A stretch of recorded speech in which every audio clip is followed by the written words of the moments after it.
This is ABC Sports, home of the Bowl Championship Series and the National Championship Game.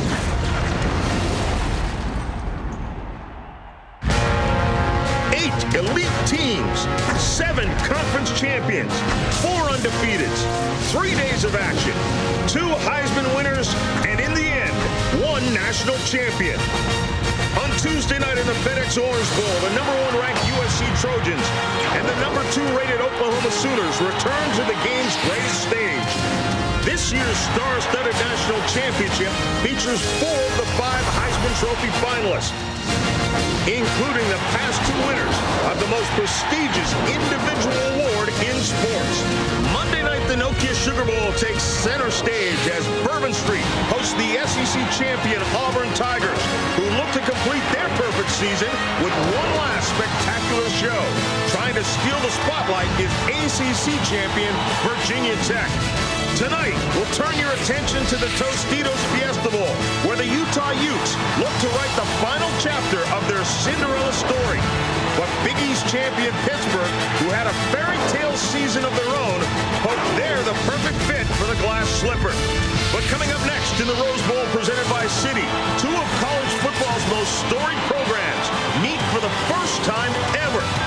The Michigan Wolverines face the Texas Longhorns in the granddaddy of them all.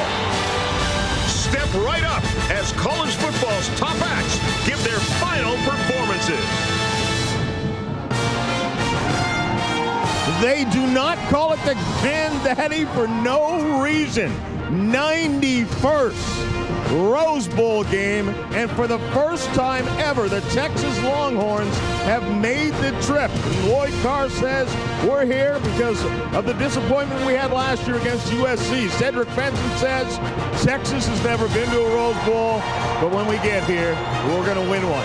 John Saunders, along with Craig James and Aaron Taylor. Interesting game because probably a couple of months ago, both these teams thought they might be playing for a national championship, but Texas ran into Oklahoma, Michigan ran into Ohio State, so their arch nemesis dealt them in and sets up a great game here. It's a great team that's here. You know, both schools have different reasons to be motivated here. You've got Michigan, who's trying to avenge last year's embarrassment here. We were at this ball game in the Rose Bowl, and USC pounded Michigan. They want a revenge for that game. And also for Texas. Texas wants to show why they're here. They deserve to be here. This is a good football team, a good matchup. Guys, we talked about it on the BCS selection show, looking at Mac Brown's face. He was excited. He was so fired up to finally be involved in the BCS, finally be in the Rose Bowl. He couldn't wait it. They deserved it. The squeaky wheel got the oil, but getting here is not enough. They've got to find and figure out a way to win. They have to play. This is special for Texas because they have told everybody before the bidding came out, we want to go to the Rose Bowl if we're in the BCS. One of the reasons, because the preeminent voice of college football is calling this game. Happy New Year to Keith Jackson.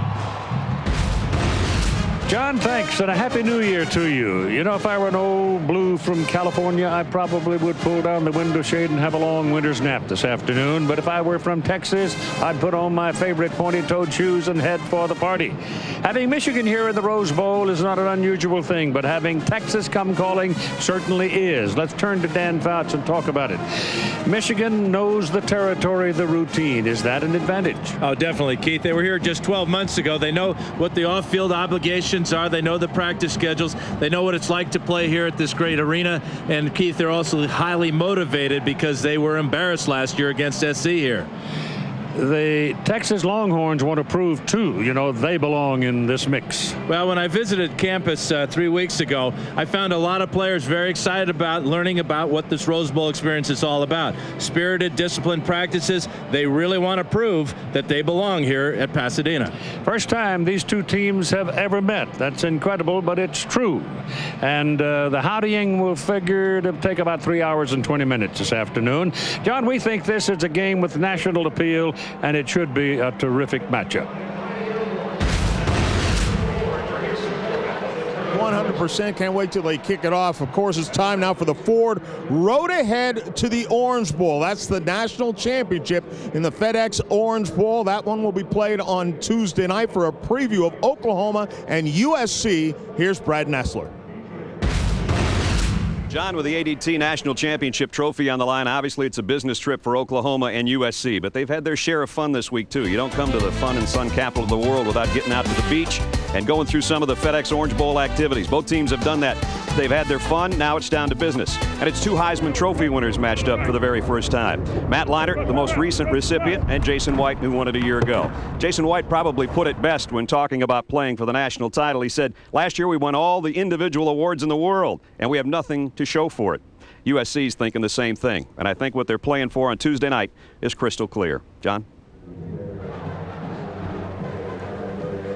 Crystal clear indeed. It's sitting atop of the ADT Championship Trophy. That one is Tuesday night. When we come back, we'll be a step closer to the 91st Rose Bowl. The Ford pregame, brought to you by Ford. An unprecedented 6 new vehicles right here, right now. Ford, built for the road ahead. The countdown to the kickoff of the Rose Bowl game presented by Citi. Michigan against Texas. John Saunders, Craig James, and Aaron Taylor. I know you guys had long careers in college and the pros. Do you remember the great plays or the ones you muffed more? I always remember the ones I muffed, especially in the big games. I mean, those are the ones you just can't get away from. And for some players, it's hard to always get away from that because it just lingers in the back of the mind. Well, I think that's the interesting mindset of an athlete. You remember both the good plays and the bad plays. So they both have a special place in your heart. But I think when you get away from it, finally, the competitive nature of an athlete, you always remember what you could have done. Great point, because Noble Doss was a great wide receiver for Texas back in the 1940s. He made a catch that people have never forgotten, but it's the one that he didn't make that he's never forgotten.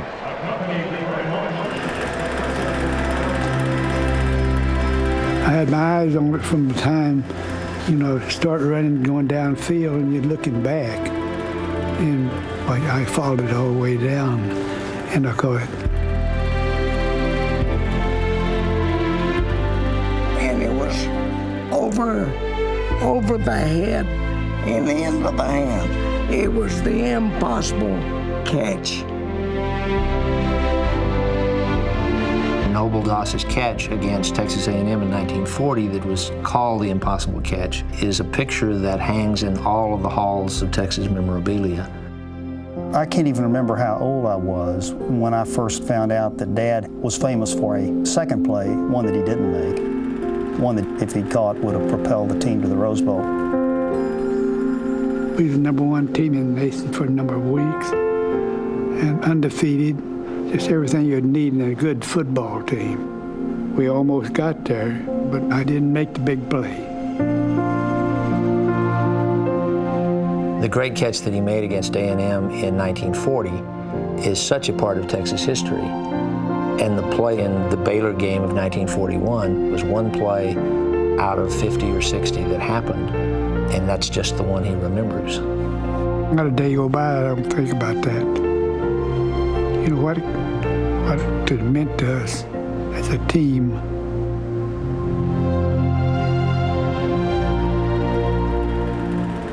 But then to catch it, I don't know. Just missed the ball. I just don't think that he will probably ever get over that time that he let his teammates down. And I've said to him so many times, Noble, people didn't think about you're dropping that pass. You made it one of the greatest catches in football history. But he never did let it soak through. That cost us a national championship. No question about that. And that's what hurts so bad, I think the time that he carried the team on his back to a victory with an impossible catch, it didn't mean anything to him. It was just a win for the team. But I think the drop was his drop that cost his team a trip to the Rose Bowl. He agonizes over the fact that he dropped the pass. We've tried to talk him out of it, but he won't buy it. It was just an opportunity that you had once in a lifetime, but it just wasn't meant to be. And Noble, we hope you're watching today because there's about 100 or so Longhorns who want to make you forget that one miscatch and remember the great one you made. Now, one of the great things about coming to the Rose Bowl isn't just because you come to Southern California, but you get to see Mickey and Minnie and everyone else at Disneyland. Kickoff is coming up.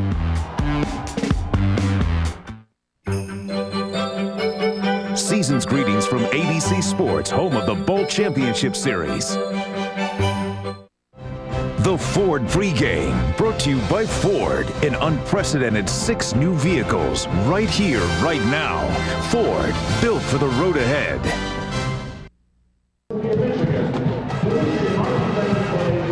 Former Michigan coach Bo Schembechler on hand to cheer on his Wolverines. When you talk about the great names in college football, few are bigger than Schembechler, Darrell Royal, rather, of Texas, and our very own Keith Jackson.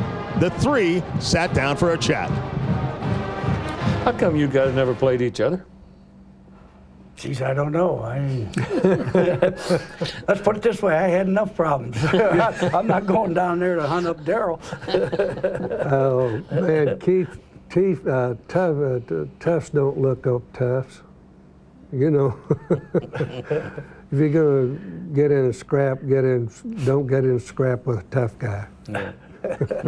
If you were to walk up in these 2 locker rooms before you go out and play the game, particularly this game, do you have any feel of what you might say to them? I'd emphasize the fact that we always pride ourselves in being one of the great football schools in the nation, and now we have a chance to play one that's equally as great. Never played them before. We're going to make history out here. And so this game is going to be vitally important because we don't know if we will ever play again. You know, you really don't know. So we got to make it. We got to make the best of it. We're going to have 11 fights in every game. We got to win 6 of them. If we win 6 of them, if we have 6 of our 11 play better every down, then the guy that's playing his equal position will win the ball game. The biggest win? The biggest win for each of you. What was your biggest win? 1969. No question about it. Yeah. It was Woody's best team. He had just gone through 2 years undefeated coming into the last game. And we got him in Ann Arbor and beat him. The biggest game of my career is when Bo beat Ohio State. Yeah, I forgot about that. Yeah, but you know that vaulted us into number 1. We'd have never finished. Bo, I've always said that we didn't win the national championship. Michigan did when they beat Ohio State. But you know, the interesting thing, when we came to the Rose Bowl and I had the heart attack here, and I'm sitting in the, I'm in the hospital here, and Darrell had won the national championship. He'd done everything. And so, you know, everybody would think that he would be the coach of the year. They elected me coach of the year. I'm sure it was a sympathy vote. And Darrell was down there with a national championship. Well, that's a conversation that could have gone on for a month with those 2 guys, Bo Schembechler and Darrell Royal. Now, the Michigan Band. Jamie L. Nix directing our national anthem.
mighty B2 from Whiteman Air Force Base, Missouri, passing over the Rose Bowl.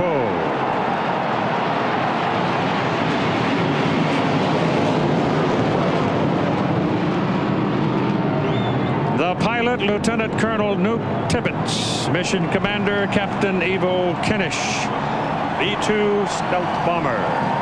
Symbol of these times, isn't it? The Michigan Wolverines, first team ever invited to participate in a Tournament of Roses game. Fielding Yost, Point-A-Minute Fellows pounded Stanford 49-0. And the committee went looking for other entertainment, trying chariot racing and ostrich racing. But dust and crinoline don't go together very well, so they went back to football in 1916.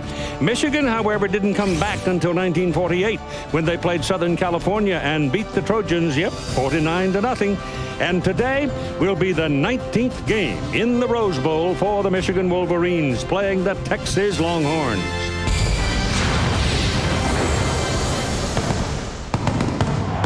And the matchup in this 91st Rose Bowl game presented by Citi is a first. The first time Texas has ever played here. The first meeting ever between Texas and the Michigan Wolverines. Two universities and college football programs that have been cornerstones in the game. In all-time wins, Michigan leads. Texas tied at third with Nebraska. There we go. And a Happy New Year to all of you from all of us here at ABC Sports. I'm Keith Jackson along with Dan Fouts, Todd Harris reporting from the field as usual. Dan, there are some terrific football players on these college teams today. A lot of veteran players, but it is the young who shall lead from the quarterback spot. And for Texas, Keith, literally it is the young. Vince Young will lead the Longhorns today. 6'5", 225 pounds, imposing and impressive young man. Did I mention that he runs the 40 in 4.4 seconds? And it is on the run where he is most dangerous, whether it is on a design play such as an option or a quarterback draw, or when he just ad-libs. He is so smooth and deceptively powerful, he embarrasses defenders with his skills.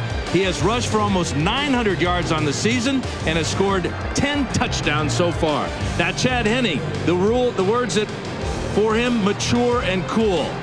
The 19-year-old is the first true freshman to do a lot of things, like lead his team to a Big Ten title, start in a Rose Bowl game. He has the size and the gun to make things interesting for Texas. And each team has running backs, tailbacks, who are front page material. Absolutely, Keith. The Doak Walker winner is Texas's Cedric Benson, the best running back in college football. He is a productive and powerful player, and he's a winner. When Benson gains over 100 yards rushing, the Longhorns win. 18-year-old Mike Hart, well, he leads the Big Ten in rushing, and what's most amazing about him is how tough and reliable he is. Almost 5.5 yards a carry and only one fumble in 261 carries. And defensively, Dan, each team has a player you better locate on every play. Well, for Texas, it's Cedric Benson. For Michigan, it is Ernest Shazer. They are the playmakers. They lead their teams in tackles. Now, Derek Johnson, he's the defensive player of the year in college football. The total package, the size, the speed, the agility, and the attitude, and he makes plays all over the field. When he gets to the ball, bad things happen to the ball carrier. Ernest Shazer will face a dual challenge in trying to stop Cedric Benson and trying to contain Vince Young. We'll see a lot of Shazer crowding the line of scrimmage and always in the thick of things. All right, Dan, thank you very much. And now the roar starts to build from the Texas side of the field, and there's a lot of folks here wearing the burnt orange today because the Longhorns will be wearing white. The burnt orange jerseys not to be seen. The Longhorns, the visiting team, Michigan will be the home team, and they will wear their school-colored shirts or the dark blue. But right now, here's the pall of smoke, and here come the Texas Longhorns into the Rose Bowl for the very first time in 112 years of college football. The Longhorns 10-1, runners-up in the Big 12 Conference. Coach Mac Brown, 7th year at UT, 69-19, and he just agreed to a 10-year contract for $25 million. And here is Todd Harris with the coach. All right, Happy New Year to you, Keith and Dan, and Coach, Happy New Year to you. I know this game has meant a lot to you growing up watching it. What does it mean to you and the Longhorns to be here now? Todd, it's great to get here, but when you're at Michigan or Texas, you need to win the game. So it's a fun day. Happy New Year to everybody. What a great game. Good luck to you. Hook 'em hard. Thanks, Todd. And here are the Michigan Wolverines, co-champions of the Big Ten Conference, 9-2. Their 19th Rose Bowl game. Coach Lloyd Carr has been to 15 of those games, 3 as the head coach of the Wolverines, the others as a member of the Michigan coaching staff. Now here is Todd with Coach Lloyd Carr. Coach, Happy New Year to you. Do you feel an advantage that you've been here before, especially as early as last year? Well, I think any time you've been somewhere before, it helps. But I think it all comes down to how we play today. Happy New Year to you, Todd. Congratulations to you. Go Blue. Thank you. Keith, up to you. All right, we're all set for the 91st playing of the Rose Bowl game presented by Citi. Coming up after this. Now, here are the FedEx Air stats for today's matchup. And here are the FedEx Ground stats.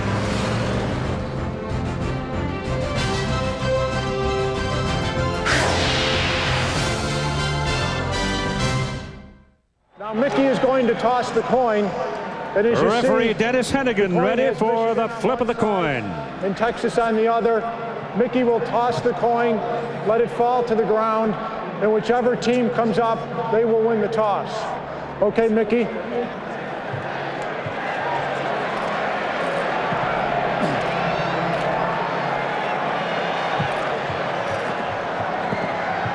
Texas has won the toss.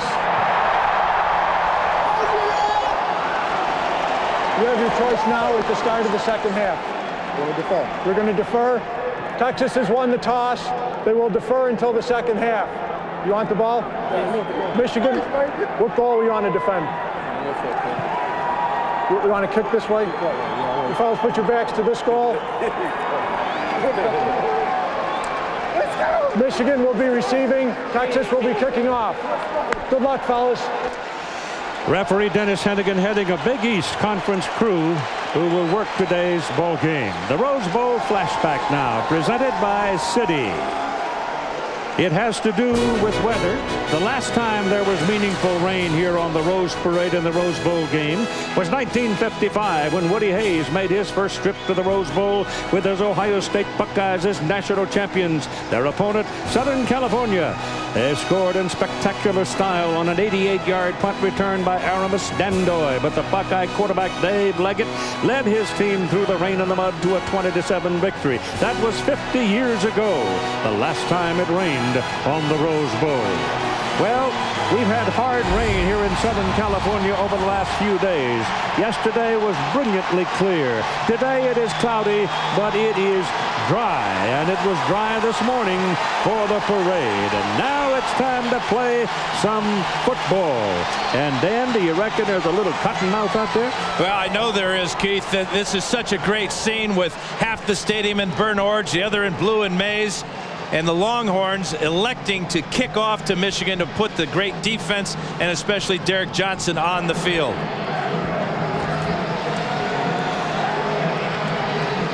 The Michigan Wolverines will get the football first as the white-shirted Texas Longhorns will kick off. It'll be Richmond McGee, a junior out of Garland, kicking.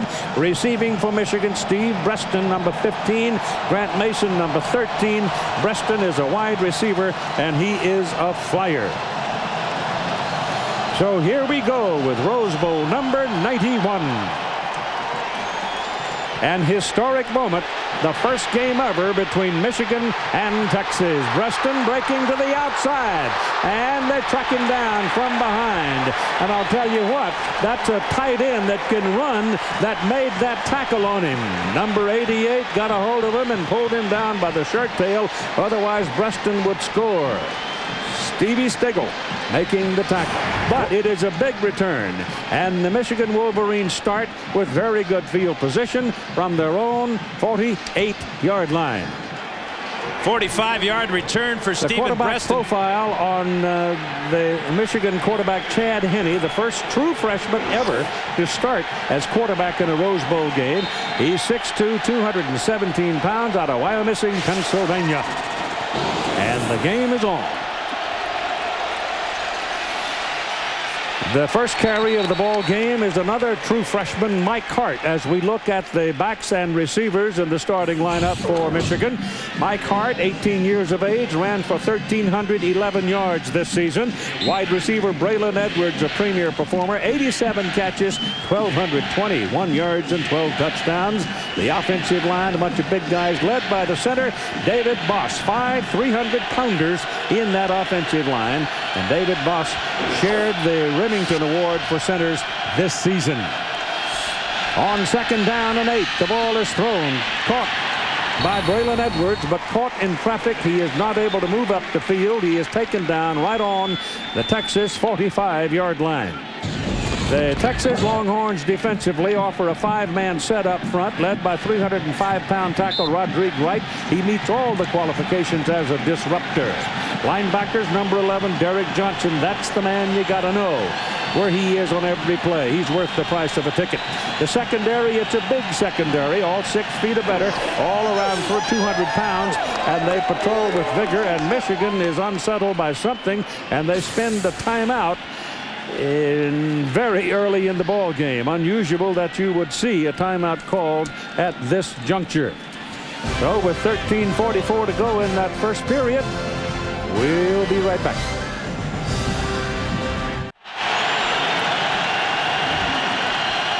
As we come back to the Rose Bowl, it is 3rd down and 3 now, and our only guess, it must have been something to do with personnel for the Michigan Wolverines. 3rd and 3 to keep the ball. Chad Henne's first pass completed to Braylon Edwards inside the 30, inside the 25. First down at the Texas 24-yard line before Terrell Brown can bring him down. Chad Henne finding the best receiver in college football, the Blitnikoff Award winner, Braylon Edwards. 2 catches now for 25 yards. Big 3rd down conversion on this crossing route here. Zone coverage for the Longhorns. And they fit it in just in time before Terrell Brown can get over there. And then Edwards, with great running ability, sets up Michigan on the 24. Well spent timeout, Keith. They had the wrong personnel in the game at the time. It always look better when that timeout. Yes, it does. All right, Edwards on this side. He's going back toward the ball. He's got the ball running a reverse. He gets a block on the corner. He's inside the 20, out of bounds at the 15-yard line. Michael Huff pushed him out, and there is a penalty flag on the play. Thrown over where he was shoved out of bounds. In fact, they're going to call holding on Carl Tabb. Tabb had to hold his block literally for a long time as a slow developing reverse play for the Wolverines, who don't run a lot of gadget plays. Holding, number 17 on the offense. 10-yard penalty from the line of scrimmage. We told you this is a Big East Conference crew headed by the referee, Dennis Hennigan. Edwards had gone in motion. Now he's going to circle back and take this handoff from Michael Hart. Good job by Hart. Then on the outside, number 17 tied up here. That's Carl Tabb, holding on to Cedric Griffin. So it's an 8-yard gain, a 10-yard penalty. It'll be 1st down and 12 for the Michigan Wolverines. On the outside, it's Jermaine Gonzalez who's into the ball game. Jason Avant hurt, can't play. Ball to the corner, too high and too long. He got his hands on it. In fact, I think he caught Steve Breston, but Breston had run out of real estate and could not get control inbound. Henne just a little bit late on the delivery, but it was another fine pass. He is really sharp to start this game. Even though it was incomplete, he's got to feel good about getting the ball out to Breston. In talking to him on Thursday, we were down visiting. It seemed like I'm almost talking to a third person. He was so focused. Yes, he was. Very, very mature. 2nd down and 12. Henne throwing. No, getting inside. And the penalty flag follows that play as the running back, Mike Hart. Mike Hart at 18 years of age, 5'9", 194, a freshman out of Syracuse. And he has become very much, he and Henne both, part of this football team. Michigan walking back like it's holding against the Wolverines. Could have been, because that I saw one of the officials sort of indicate that as he threw the flag right at the feet of the perpetrator. I'm not so sure it's not holding against Texas. Holding, number 75 on the offense. 10-yard penalty. Repeat second down. David Boss gets the call, but watch how Larry Dibbles works him. Right in the center of the play right here is Boss. And here's Dibbles, 92. Dibbles pulls Boss down on his back. That is defensive holding, not holding on Boss. Well, we've had the first bad call of the day. Because that's definitely what it was, and it's an old trick. Yeah, good trick. Came from somewhere back in the 20s, I suspect. Henny back, get the little heat from the outside, passes away down the middle, and a little bit too high for Braylon Edwards. Braylon gave it all he had. He was running at full speed. He ran into Philip Giger. Giger's a 205-pound safety, and he couldn't quite reel it in. No, but this ball is on target again. Number 1 is Braylon Edwards. Thrown a little bit high, but Edwards is 6'3", and he normally makes this catch. Giger with the coverage there, but it was going to be late. Ball went right through Edwards' hands.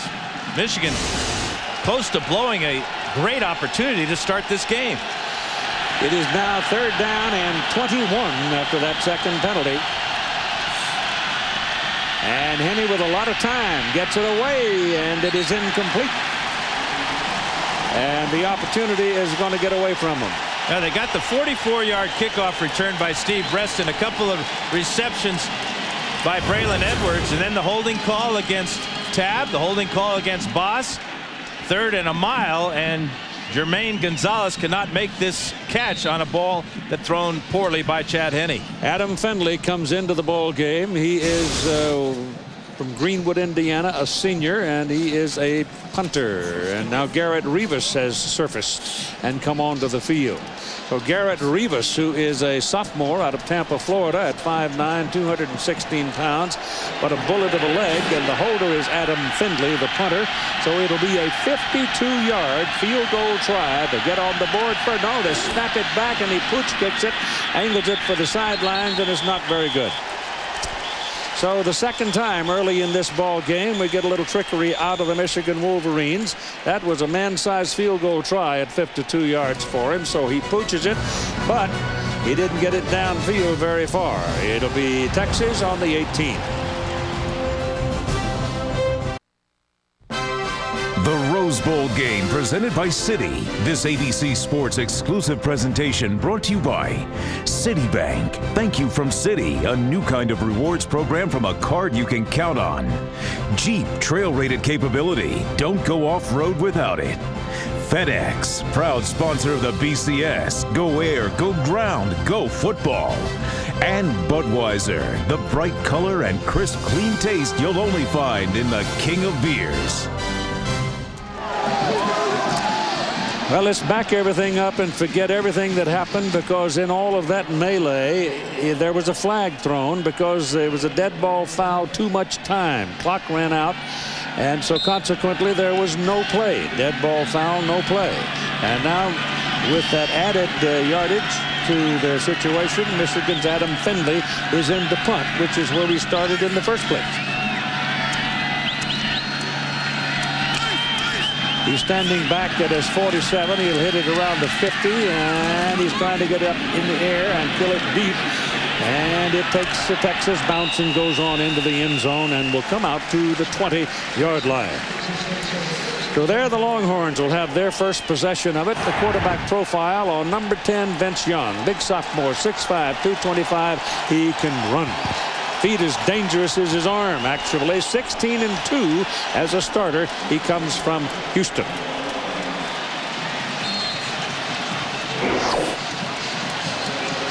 So from the 20, the first snap of the game for Texas, and Nate Jones is in to give him 3 wideouts. And they go out of the shotgun. They don't throw the ball. They run it with Cedric Benson. And Benson, who's the dope walker running back of the year, gets it up to near the 30-yard line and almost the first down.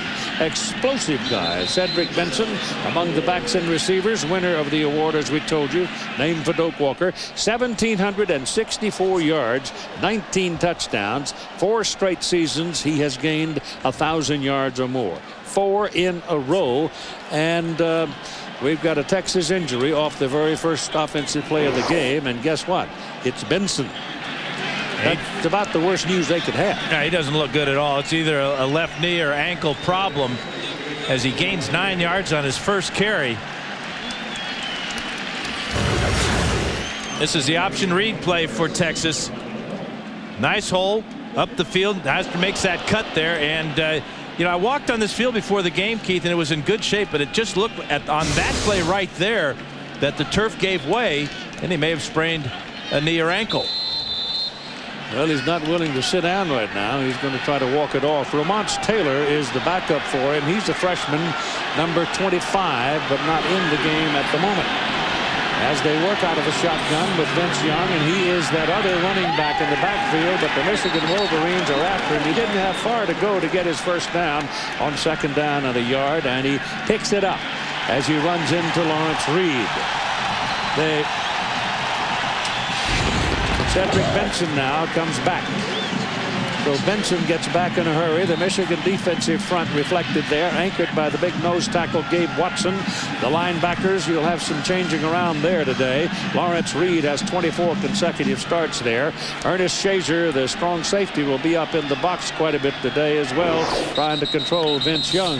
Here's a penalty flag and whistle. So we're getting the laundry dirty early. Well, you talked about whether there's cottonmouth or whatever down there. I think there is, Keith. Prior to the snap, false start, number 64 on the offense, 5-yard penalty, remains first down. Kelsey Studdard moved on the play. It's a tough. I mean, this is a big moment. Let's face it. If you're 19, 20 years old, 18 years old, you don't think they are not wound a little tight? Good grief. They're lucky they can breathe.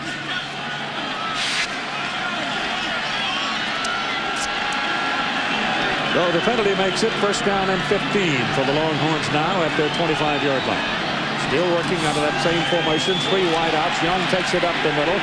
And he was stopped, but then had enough strength to pull away and made something out of nothing. Gabe Watson had him originally, and he sort of wiggled away from Gabe, and then Monday came in to help. And because of the unique talents of Vince Young and Cedric Benson, and the fact that the Longhorns use 3 wide receivers so much, the big difference has been for Michigan. You're going to go to a 4-man line with Gabe Watson over the center and 3 linebackers, and they've moved Woodley, Lamar Woodley, and Pierre Woods to defensive ends to get more speed on the field.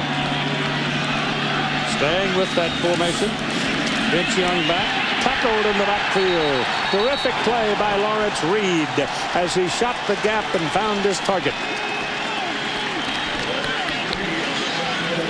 There again, that's the best way to control Vince Young, is don't let him get cranked up. And he got him before he could start his motor. Yeah, and keep him in the pocket. Make him run this way and not to the outside. Watch 42, Lawrence Reed, pick up his 3rd sack of the season, totally unblocked in a secure tackle. 3rd down and 16 with the ball going back to the 24-yard line. Still with a 3-wide set. Wolverines show blitz again. Here they come, and they flush him out of the pocket, and that's bad news. There's a block on the corner for him, and he turns it upfield, and it's a big run for the big quarterback. Lamar Woodley reaching for him. And Vince Young just showed you why he is a terror for the defense. No question, Keith. Watch McClintock come on the blitz. They do not contain him this time. He breaks the pocket and goes for 24 yards. Good block there by Limas Swede, taking care of Marcus Curry. That got Young the first down. Plus all this running ability. How smooth. Ball on the 48-yard line for the first down. They handed away to Benson, who had hobbled off the field and then out one play and came back, and he doesn't get much there. He's right down about the line of scrimmage. Michigan really has an eye on Benson. I mean, we're talking about all the effort to contain Young, but Benson, he is the real hammer in there, and to have run for more than 1,700 yards this year and 1,000 yards for 4 consecutive seasons or more. Well, that tells you all you need to know about it. Second down, call it 10, and this time Young goes under center. Still got it. Throw incomplete, bad pass. He bounced that, threw it behind the short man and then bounced it. Monday night at 8 Eastern Time, undefeated Auburn beats Virginia Tech in the Nokia Sugar Bowl. And then Tuesday night, also at 8 Eastern Time, the Southern California Trojans, #1 of the country, against #2 Oklahoma Sooners for the national championship in the FedEx Orange Bowl. This is where Michigan wants to get the Longhorns in 3rd and long, an obvious passing situation. Make Vince Young beat him throwing the ball from the pocket. Has a lot of time, gets it away down the middle, and it was tipped, and it's incomplete. It's 4th down. It was tipped, I think, by Scott McClintock, and Bo Scaife was the intended receiver. Heck of a job by McClintock. We've seen him come on the blitz one time. That time he dropped back about 20 yards. And I'm not sure, even if McClintock doesn't put his hands on this ball, that it's going to get through, because the other linebacker, Prescott Burgess, was all over Scaife. These guys have got their middle linebackers running a lot these days, don't they? In both directions. Yeah. Richmond McGee. Bad kick. Off the side of his foot, but a pretty good roll on it. And he rolls inside the 20-yard line. He didn't get much, got about a half of it, and it slides off to the right. But even so, it's a pretty good kick.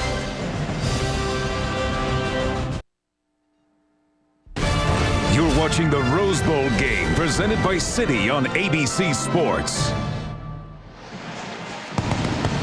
With 8:37 to play in the first quarter, no score between the Texas Longhorns and the Michigan Wolverines here in Pasadena, and it remains dry, though we have a pretty good cloud cover by now.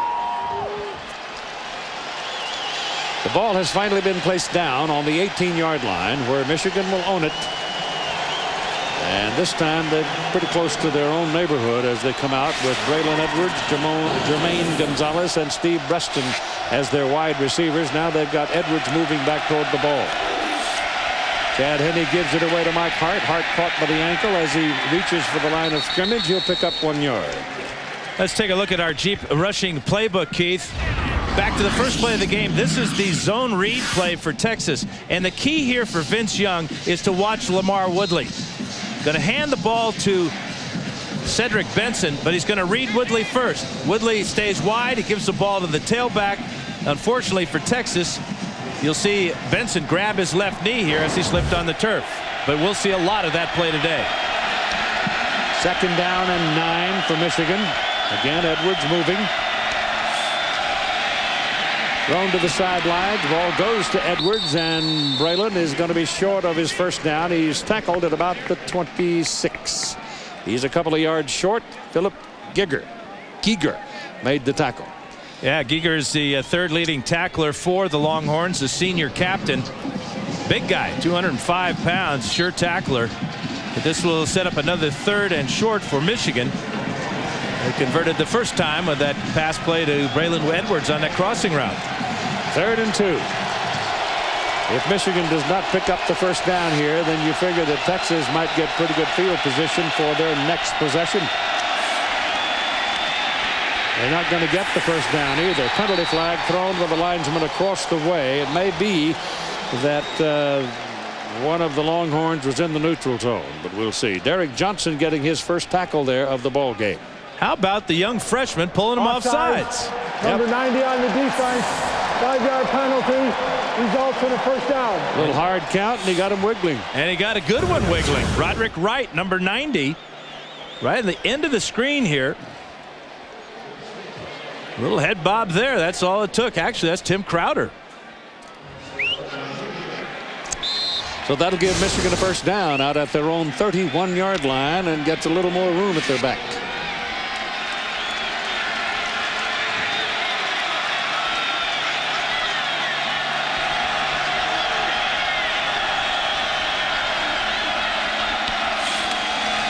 This is Hart. Pretty good blocking on the left side of center. Crowder comes in to make the tackle. Hart is he's short. 5'9". They say it doesn't look it. There are going to be some great collisions with Derek Johnson and Kevin Dudley. Dudley goes for the middle linebacker that time, and Boss comes off on Johnson. Good gain, though. Best run of the day for Michael Hart. Massaquoi and Tyler Ecker double tight end in here now for Michigan. Both can catch the ball. Michigan tight ends have always been able to catch the ball. And he throws, ball batted in the air, and it's incomplete. Hit by one of the linemen as he delivered it. And he had one of those tight ends coming clean up at the top of your picture. But the ball didn't get there. Yeah, Massaquoi, 16 catches on the year, was named All Big Ten. And Tyler Ecker at 6'6", another good tight end. You know, Texas has got two fine tight ends as well, and David Thomas and Bo Scaife. They can run. Those Texas tight ends can really haul it. It's 3rd down and 3. Oh, my goodness. That was a total miscommunication there, because Henney threw it. The closest man to the ball by far was a Texas man. Well, I think he was trying to find Mike Hart, but you mentioned that he's a little bit short, Keith. He's about 5'7", and I think Henney just couldn't find him. When he looked up, Hart was nowhere near that ball. And they'll punt. Adam Findlay in. His first kick was for 40. He had a long this year of 68. Ramont Taylor is back there to receive it. Ramont is standing back inside his own 25-yard line. Findlay figures to hit the ball around the 34 and does. It's a low liner. Might be a little room to run here. Ramont Taylor takes it, retreats to the 15 to 14, backing up. Now he gets a little help from his friends, but he is taken down at the 15-yard line. That's very good downfield coverage by Patrick Massey on the special teams. Mike DeBoard coming back to coach the special teams, having left his job at Central Michigan.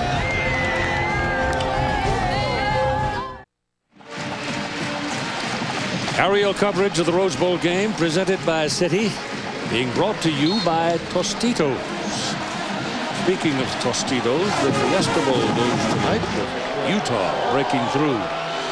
Lyle Sinline is out there at center for the Texas Longhorns as they start from the 15-yard line. The ball is handed away, and there's that Michigan defense really boring its neck. They were in the backfield almost before Cedric Benson got the ball, and Lamar Woodley, who has played as a 260-odd-pound linebacker, sophomore this season, he's been moved to the box and playing as a defensive end today, and he was first there. Here's Todd Harris. All right, thank you very much, Keith. Matthew McConaughey splits his time between Texas and Hollywood. And Matthew, I know I don't even have to look very much further than Burnt Orange. You're a big Texas fan. That's why I'm here, my man. This is a big day for us. What does it mean as a Texas fan, though, to have your team in the Rose Bowl for the first time? Well, here we go, Cedric. Cut the corner, baby. All right. Man, I mean, Granddaddy Bowl, number 1. Number 2, we had a good season, man. We got a good program going under Mac Brown. And he just got his extension. It's a good day, man. We got Michigan, who's another old-time school. We never played 2 of the best-looking teams I've seen on a grass field in a long time. And I think we got them on speed today, man. They look a little one-dimensional. If we can snuggle up to number 1, Braylon Edwards, then I think we're fine, because their quarterback doesn't look too comfortable in the back pocket, and we got to keep beating them off the ball. This guy looks for his assistant coaching job. Matthew McConaughey, Keith, back up to you. I thank you, and my wife thanks you. All right on, man. Let's look at more. All right, man. 20-yard line, 3rd down. There's the pass completed as Young had a lot of time to look around, and David Thomas makes the catch for the first down. Gets it out to the 31-yard line at 5 minutes to go, roughly in the first quarter, 5:06. And you know what, man? That's some of that Texas speed you were talking about, man. They're right there. You know, he got the corner, too. Todd, I don't think he wants a job as a coach. I think he wants a job up here with Keith. 31-yard line. First down for the Longhorns. And Young goes back under center.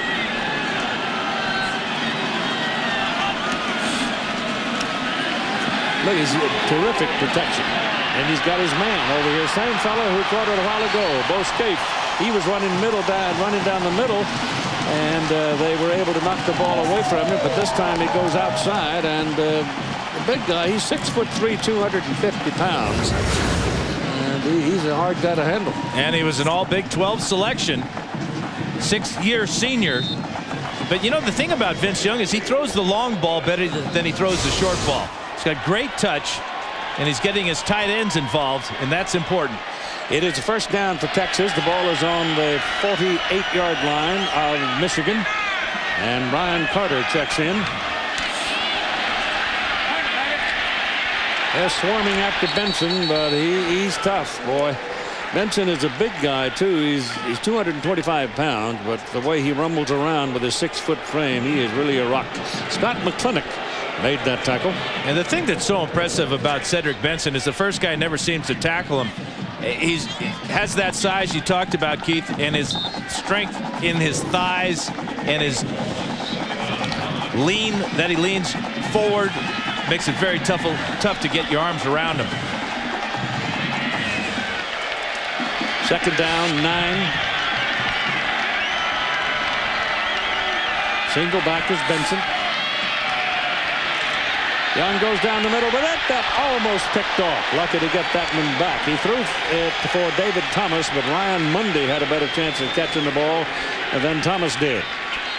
Mundy did a great job of reading the eyes of Vince Young, coming off his primary responsibility and breaking that one up.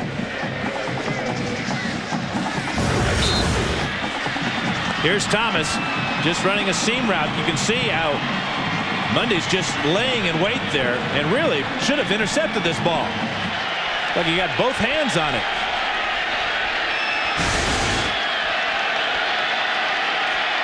So it is third down and 9 for Texas out of the shotgun. Young throws short. Got his first down. Yes. Not by much, but he looks to have it from this angle. And again, they go to Scaife, the tight end. I say tight end only because he's so big.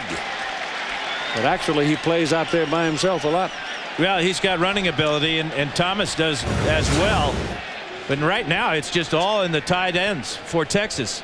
Good job of Young just flipping the ball. Different type of throwing motion for Vince Young, but it is effective. Completes nearly 60% of his passes. Chain gang on the field.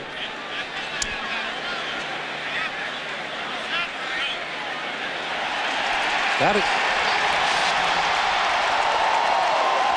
Eyes are only half bad. Good effort by Scaife. You know, he caught the ball. He's about 3 yards short, but he outweighs Prescott Burgess by about 20 pounds and very determined to pick up that first down.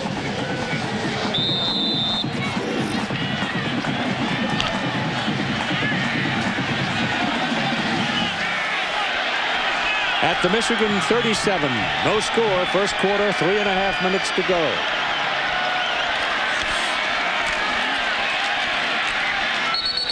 He took it away. He put it. It's almost the old Belly series there. He gave the ball to Benson and then took it away from him, kept it himself, and edged off to the right side. And they'll give him a yard, looks like.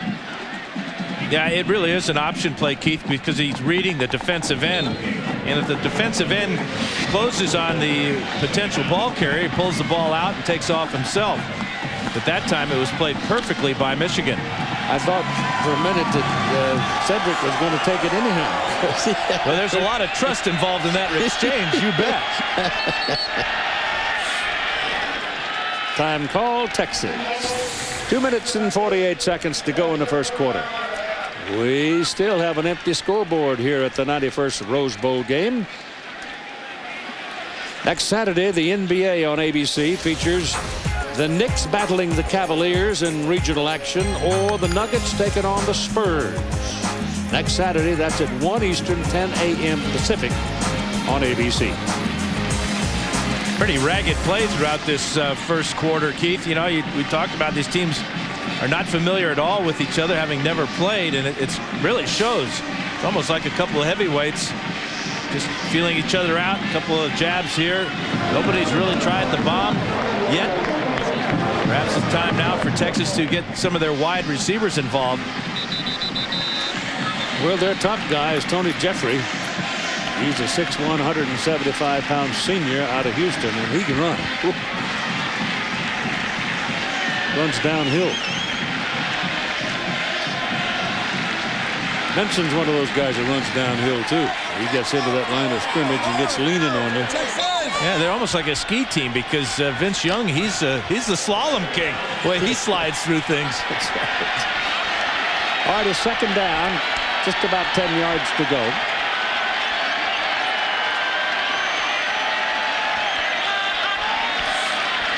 There's your pitch outside to Benson. Benson gets around the corner, and the Wolverines got caught inside, and the quickness of Benson hurt him.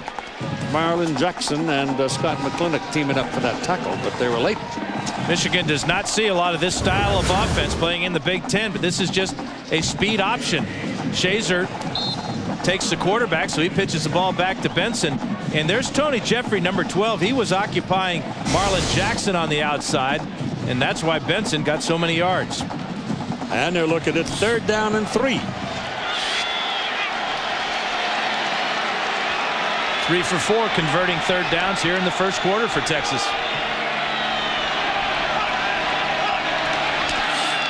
Benson. Well, he got outside again. Michigan got caught in the trap, and Leon Hall finally makes the tackle. Well, whatever was bothering him after that first carry of the game, I think he's back to being 100% healthy.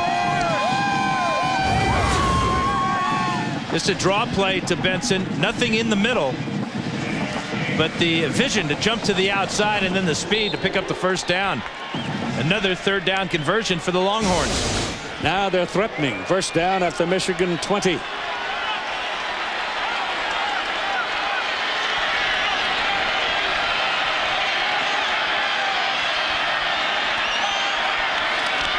Young shopping. Throws short. Jeffrey drops it. Here's Todd. Well, Keith and Dan, you pointed it out after that first play with Cedric Benson, when it looked so bad on the replay. He came off the field, talked to the trainer, said, my knee really hurts. He stood there, set out one play, said, you know what, my knee feels better now. I'm ready to go back in. Cedric Benson right now definitely wants to be on the field here at the 91st Rose Bowl game. Well, it looks like the tire's full of air. He's not making any painful music about it. He's just working. Adrenaline. Yep. Young up the middle. He's touchdown.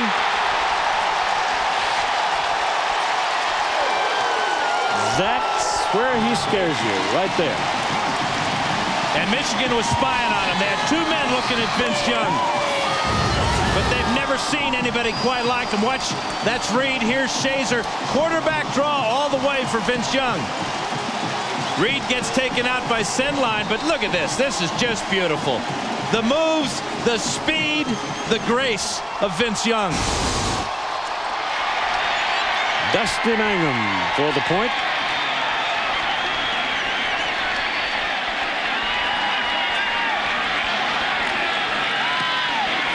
And the senior out of Mesquite nails it.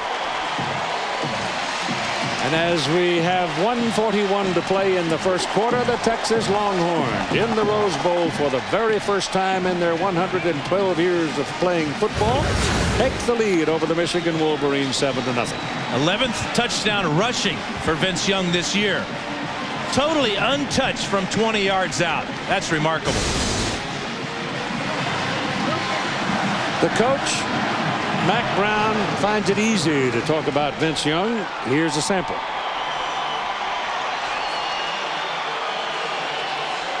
I saw him at Kansas keep his poise. I saw him at Oklahoma State play his best game when we were in trouble. I saw him at A&M fumble a ball that we didn't handle very well on a quarterback sneak before the game. 93% of the teams lose that have a 14-point swing like that. And I saw him come back and compete harder than I've ever seen anybody compete to win that second half because he wasn't going to lose that game. Well, he's showing you something. He's a sophomore. Richmond McGee will hit it. And you'll have Preston and Mason waiting for Michigan. That's going to be short. It's a hanger taken at about the 11-yard line by Steve Preston. Preston had a big return and opened the game, and if he can get around that man, and he does, he might have another big one.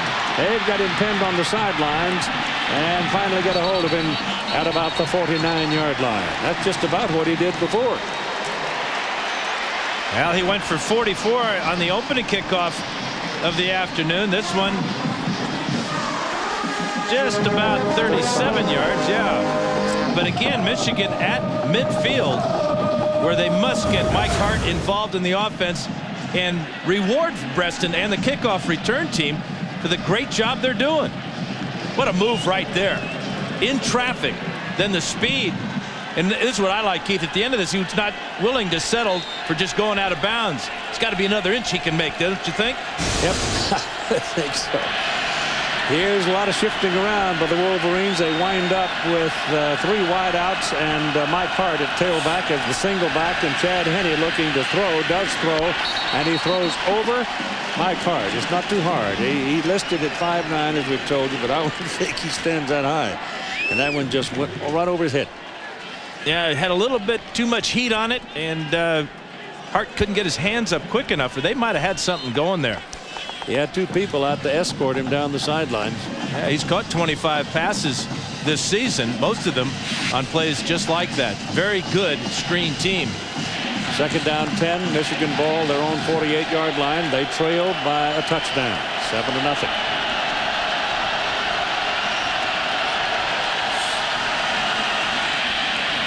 Hart goes over the left side, and he's going to have about 5 yards on the carry before Aaron Harris, linebacker, brings him down.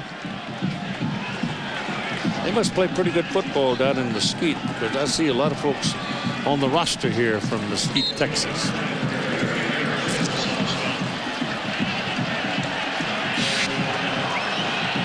Third down now and 5.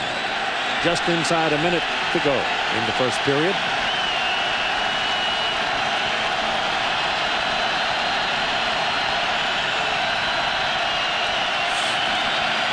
Chad Henne with time. Now the heat comes, and down he goes. Number 2, Aaron Harris, got the lick on him. He came free, and there was a wide open shot right up the middle. Kind of a hesitation blitz by both Aaron Harris and Derek Johnson.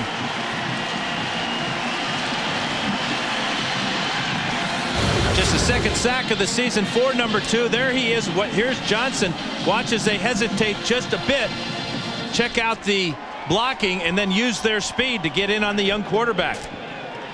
And Michigan will punt as the loss is all the way back to the 42-yard line. Now we got a whistle. The battle of third downs is being won by Texas. On offense, they're 4 out of 5, and defensively they have held Michigan to just 1 out of 4 conversions. Please reset the game clock to 8 seconds. They want 8 seconds put back on the game clock. It had run down to 1 second. I don't think it would have made much difference, but they're going to do it anyhow. Now it's rolling. I don't think Michigan wants to punt it, and they're not going to punt it. They're just going to open the second quarter of play with 4th down and 16. ABC Sports presentation of college football. We'll return after this message and a word from our ABC stations, with Texas leading Michigan 7-0.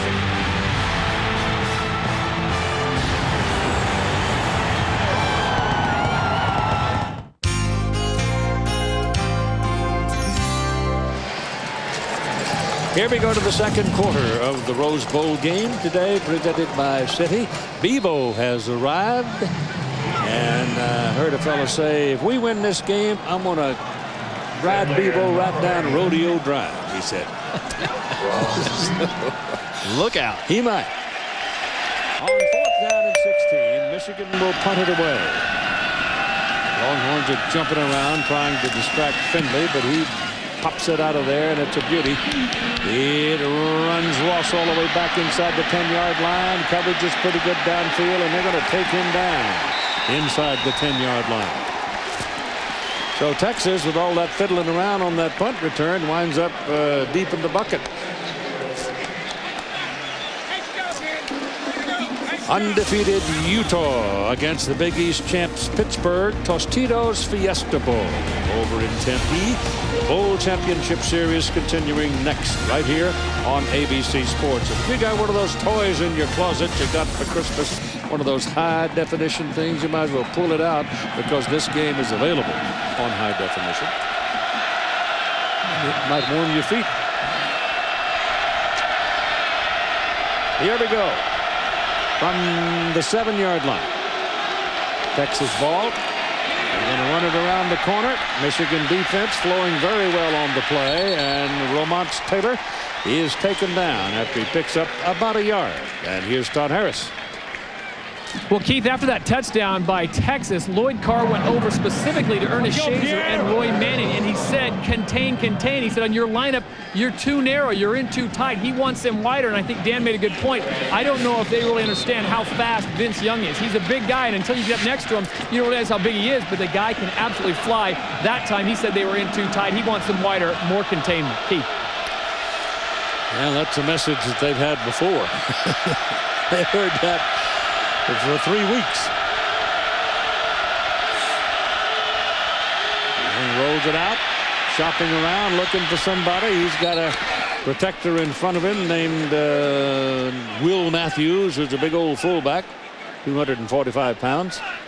Yeah, the Wolverines struggled against Michigan State's Drew Stanton, although they did knock him out of the game with an injury to his shoulder. But against Ohio State, Troy Smith, and his ability to run 145 yards rushing was the difference in that one. They're a yard short of the first down, about a yard and a half actually, so make it 3rd down and a long one. Will Allen checks in at the guard position for the Longhorns. Will's a big one at 310.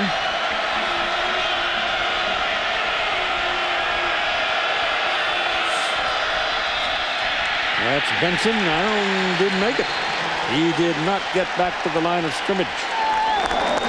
And it'll be 4th down and about 2. Or maybe a little more than 2 as Lamar Woodley and Scott McClintock just pinned him right at the line of scrimmage. Yeah, great job by McClintock to get off on the snap, get that penetration, and really take away the blocker.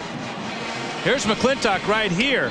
He's going to get in here with help from his friends, but you can see that Will Matthews never got anywhere near opening a hole for Benson.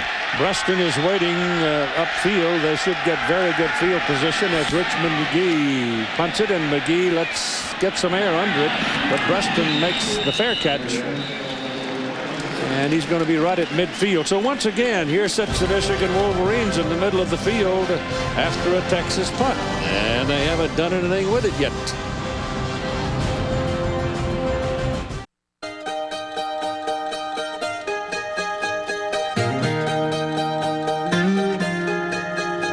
Remember grade school math? It's paying off like never before. Do the math. Add up what you're spending now compared to unlimited SBC local and long distance, high-speed internet, singular wireless, and digital satellite TV. You could start saving today, like adding SBC Yahoo DSL for just $19.95 a month. Don't thank us. Thank your second grade math teacher.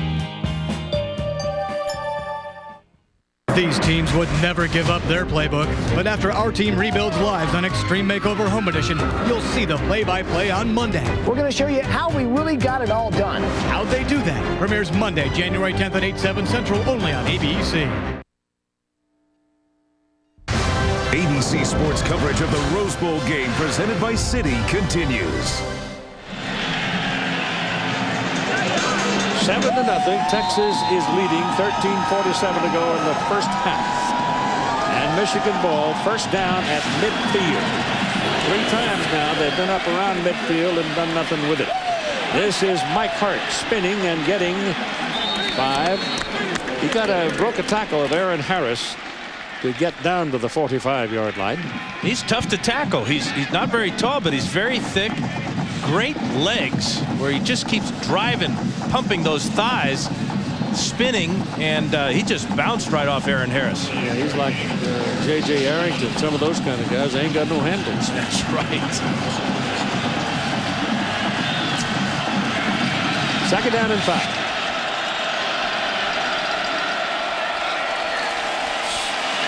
This is hard again. And they're going to need 2 more on 3rd down. So number 2 stepped in there and got a hit on him. Aaron Harris, boy, he's been busy. Derek Johnson's name has been called a couple of times, but he has 1 tackle solo. But the occupation of the offensive people with Johnson is giving Harris some room to work, but he's doing a good job of it. A preoccupation, I guess, is what I should say. Braylon Edwards now is the man going in motion, and every time he's moved, the Texas defenders have been moving. He was sort of angling toward the line of scrimmage, and the ball is given to Hart. He's going to have his first down as he got the ball down near the 39-yard line. Hart gets those hidden yards after contact. Last 2 plays, he has been able to pick up about 2 yards on each of them after he's been hit. That was a huge 3rd down conversion. There is some serious big-time head knocking going on down in the trenches when Michigan has the ball. There's some paint swapping on those helmets. I'm sure some of those white helmets are going to have some maize and blue on them, and vice versa.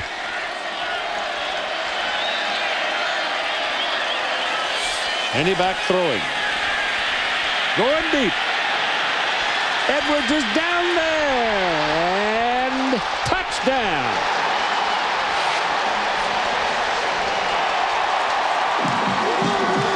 It was close, and the official gave it a long look, but he got a foot in. And he had started the game 2 for 2, but since then he had been 1 of 7. He goes back to number 1, and number 1 produces another spectacular catch on a long ball. Safety late getting over. The ball is on target. The catch, the feet in, touchdown Michigan. Man, that's beautiful.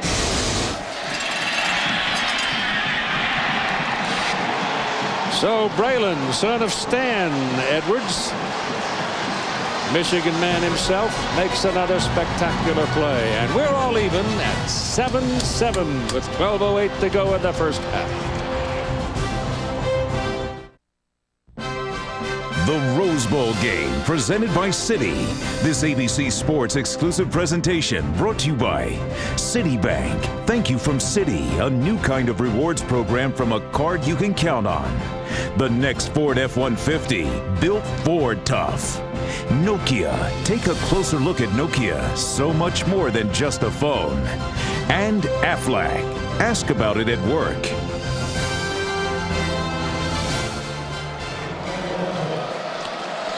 Great day in Pasadena. Arroyo Seco, the site of the Rose Bowl Stadium. Troy Nienberg will kick it off now for the Wolverines as they have scored, and the game is tied at 7, and the acceptance of the ball by Romance Taylor at the 3-yard line. Got a little hole in the middle. Now he's going to go outside.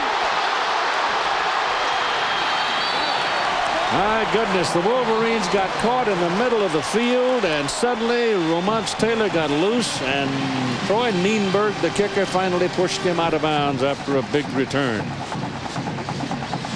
Another freshman on display here at the Rose Bowl today. It's going to get up into the wedge and going to run into his own man. Probably that's the best thing that could happen to him right there, as he bounces back and then to the outside and shows off that blazing speed. Offensive coordinator Greg Davis told me he wants to get Taylor the ball 6 to 7 times today to take advantage of that rare speed. First down, the ball is at the 42-yard line, and it's handed off to Cedric Benson. Benson working around the left side is shirt-tailed by Lamar Woodley as he picks up about 3 yards. Now time for the Aflac trivia question. Aflac! Who are the only 2 freshmen to be named the Rose Bowl player of the game? 2 times that's happened.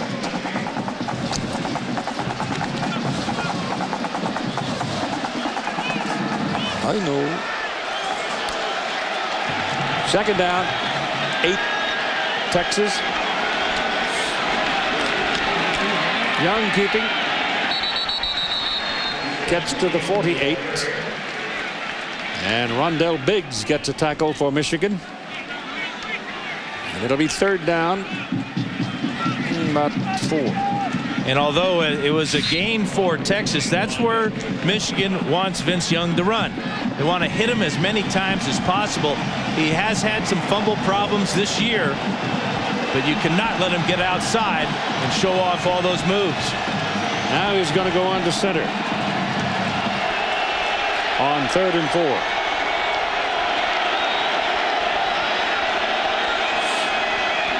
Going to throw underneath. That's Jeffrey, and that's a first down. Tony Jeffrey lined up on the right side, just ran a slant right across and kept on trucking, and suddenly the ball was there, caught, and first down, moved the chains. Leon Hall made the tackle. Well, the Texas offensive line can give Vince Young pass protection like this because Michigan has to be aware of him taking off on quarterback draws and the such. So he had all the time in the world to find Jeffrey on that shallow cross. 45-yard line, the Michigan side of the field. This is Benson, 2 yards. A lot of work for 2 yards. Again, Woodley the tackle.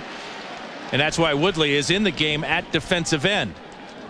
Jim Herman has opted to go to a 4-down line configuration with Woodley right here, and going to take advantage of his unique running ability to run down the very quick Cedric Benson.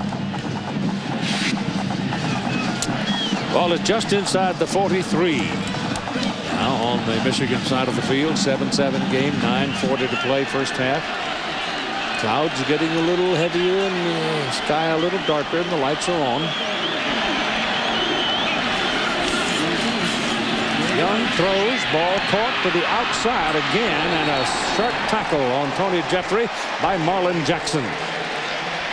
I mean, Marlon really nailed him. Well, he's a great open field tackler. He's pretty good at just about everything he does. Played safety for the Wolverines last year, now back at corner where he makes All-American. And this is why he only has 1 interception on the season. But in the open field, perfect technique. Waiting for Jeffrey to make the final move before he closes in and crushes him. Ball is on the 39-yard line. It is 3rd down and 4. Texas has been very good on 3rd down so far today. And it's because of Vince Young. And the ball again thrown short, rolling catch, good by Nate Jones, moved the chains. Yeah, I talked to Vince Young, and a lot of coaches have tried to change his throwing motion, and all it did was mess him up. He completes passes at about 60% of the time. He's really in a rhythm now because he is throwing the short ball as well as he throws the long ball. Real dart thrower, really flips the ball out there. Mack Brown, 10-1 is a familiar number in his tenure at Texas.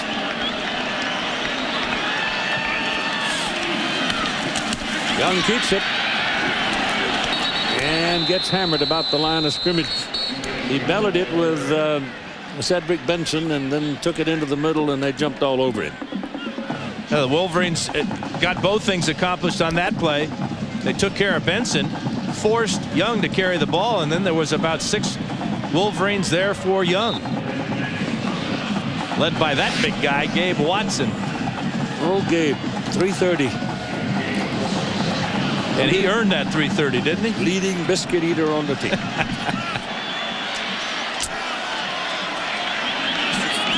Funny, he's a sunny guy. It was fun to talk to. Young gives it to Benson. Oh, just that little bit of movement. Just that little bit of movement. Got a little delay in the pursuit by the Wolverines. Leon Hall finally got to him, but he's going to have about 6-7 yards on that play. And remember, he also ran away from Pierre Woods, another linebacker converted to defensive end for this ball game. So they'll be looking at another 3rd down play. 3rd down and a long 3. Yeah, 6 out of 8 in the first half converting on 3rd down now for this man, Vince Young. He's done it all, hasn't he? All of them. Got a hand with it. Yep. High formation this time. That's Jeffrey taken off. They give this one to Benson. And he goes for it. And that linesman coming in, both linesmen have got him on the same line, and he's short. Yeah, but I bet Mac Brown is real tempted to go for it on 4th down. Needs a yard. Yep, sending in 2 more tight ends.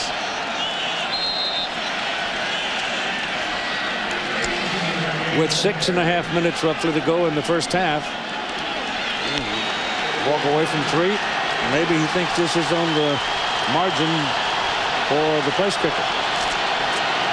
4th down and a yard. Penalty flags as Benson picks up the 1st down. But who moved? David Thomas says Michigan moved. Offside. They did. Number 99 on the defense. 5-yard penalty results in a 1st down. Pierre Woods. Yep, not only a 1st down, but 5 yards. Which, when you get down to the red zone, very important. Woods, number 99, in the neutral zone. Yep. So a considered risk pays off for Texas. And it's 1st down at the Michigan 20 in a 7-7 ball game. 6 minutes exactly to play in the first half. See the center, Jason Glenn, calling the blocking for the offensive line. Young keeps it. Throws it short. That little play just worked and worked and worked all day long. Ball goes to the big old fullback, Will Matthews. And Matthews is down to the 12 before Monday can get a handle on him. Yeah, tough assignment here for Scott McClintock. He has got Matthews in man-to-man coverage. Here he is here. He's going to react to the fake and then get back. By the time he gets back, Matthews is going to be out on the run there. Joey Sarantos cannot make the tackle, but there's Marlon Jackson, but too late. 2nd down and 2 now. Texas threatening again. Up the middle goes Matthews. He's short by a yard. And he's a big fullback too, 6'3", 245. And if Cedric Benson goes down, Will Matthews becomes the tailback, as we saw earlier in the game. 3rd down and 1. I tell you what, they've used every 3rd down all day. Yeah, and they're taking time off the clock, keeping Michigan off the field. This is an impressive drive after that great catch by Braylon Edwards to tie the score.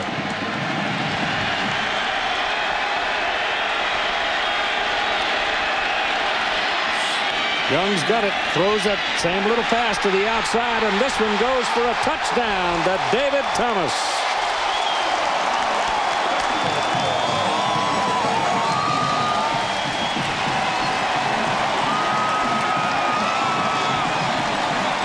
Well, you have to respect the initial fake to Cedric Benson right here, as Michigan does. But Thomas slips out into the secondary, and it's a walk-in for Texas. 5th touchdown of the year for David Thomas. That leads the Longhorn receivers.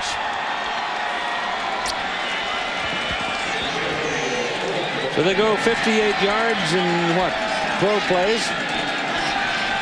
To take the lead, Dusty Mangum, another one from Mesquite, knocks it right down the pipe.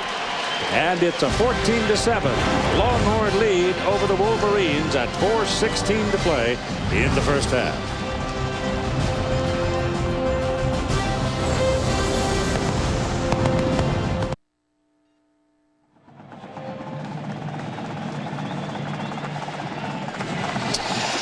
Texas will now kick off to the Michigan Wolverines at 4:16 to go in the first half. Texas leading 14-7, and Michigan needs to reply at this point.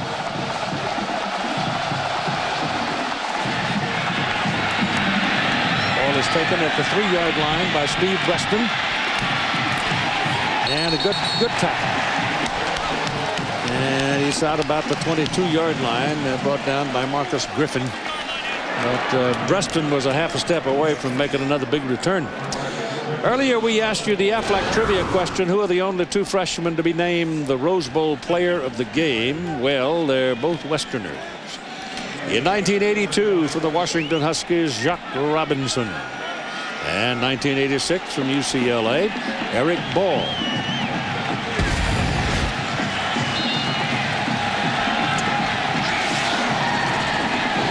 on this formation here, Keith. 4 of them over there. Now they set it up. It was a little bit late. Still got something out of it, but it was just a second or half a second late because the Texas defenders were able to get back there and get a piece of it. And let's spend a moment now with John Saunders.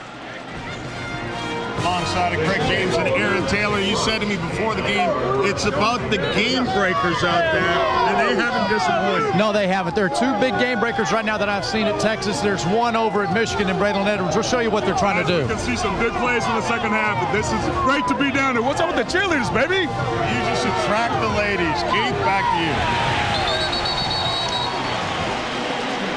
John, thank you. Mike Hart still hasn't been able to pop anything loose. Michael Griffin on that tackle. Yeah, Hart 9 carries, just 29 yards here in the first half. Marcus Griffith made a good tackle on the kickoff. That time it was Michael Griffin with a solid tackle.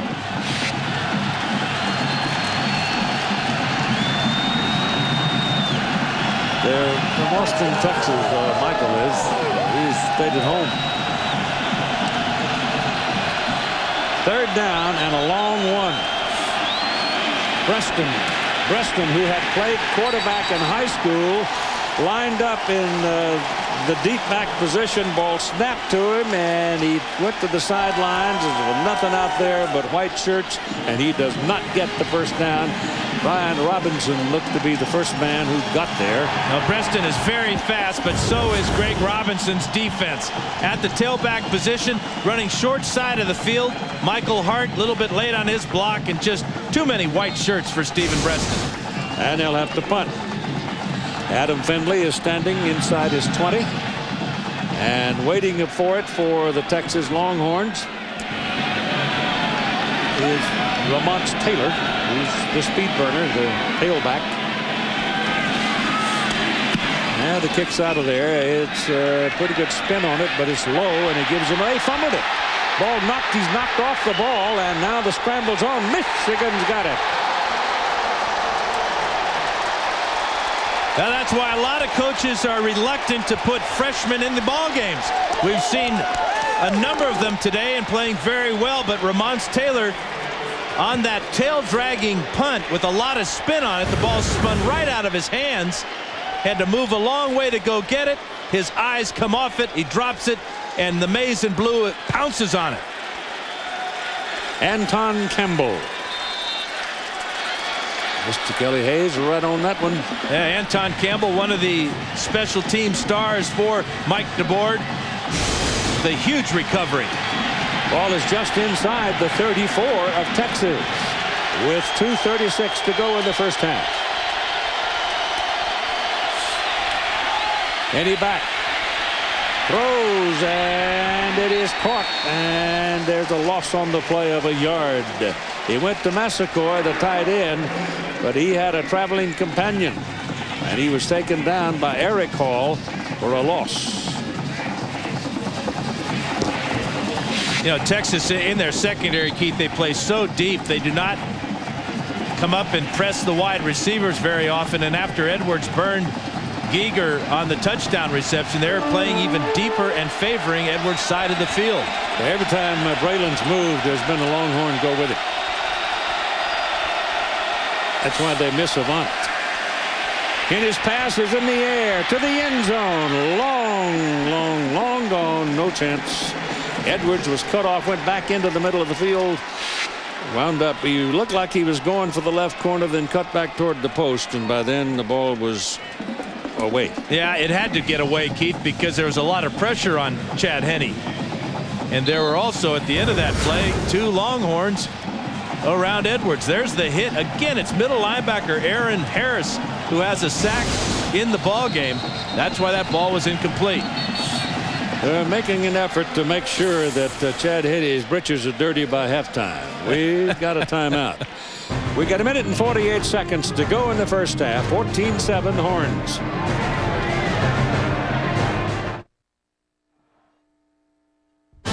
You're watching the Rose Bowl game presented by City on ABC Sports.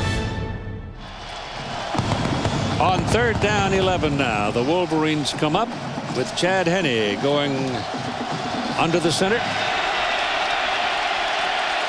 3rd and long. Edwards going back toward the ball. Henney back to throw it. Pressure coming from the backside. Throws a bullet down the middle, and it's caught by Steve Breaston inside the 20-yard line. First down, Wolverines. First catch of the game for Breaston. We've seen him returning kickoffs. So this was a heck of a grab for a guy with a bad left hand. A bullet from Henney over the middle. This ball is not in the air very long, and it just sticks on that back shoulder of Breaston. Huge play for the Wolverines. 19-yard line, first down.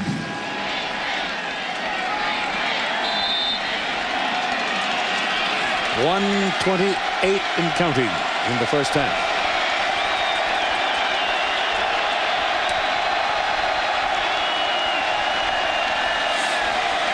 Henney throwing. Tied in, Tyler Ecker, 6'6", big old target, and he slammed it in there. Yeah, he catches the ball, Keith, and he just leans down the field and picks up 3 yards. Again, watch how quickly this ball gets onto Eckert. He reads the zone defense, catches the ball, takes the lick, and picks up about 9. 2nd down and 1.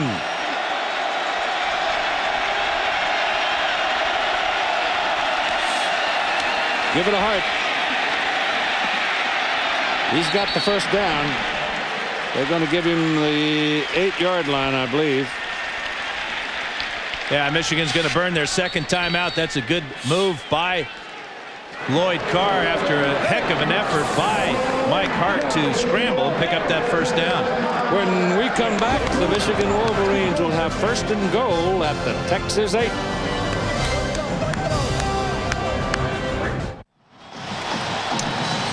Well, the Michigan Wolverines are in the catbird seat right now, but they've only got 41 seconds to fiddle with. So let's see what happens. 14-7, Michigan trying to tie.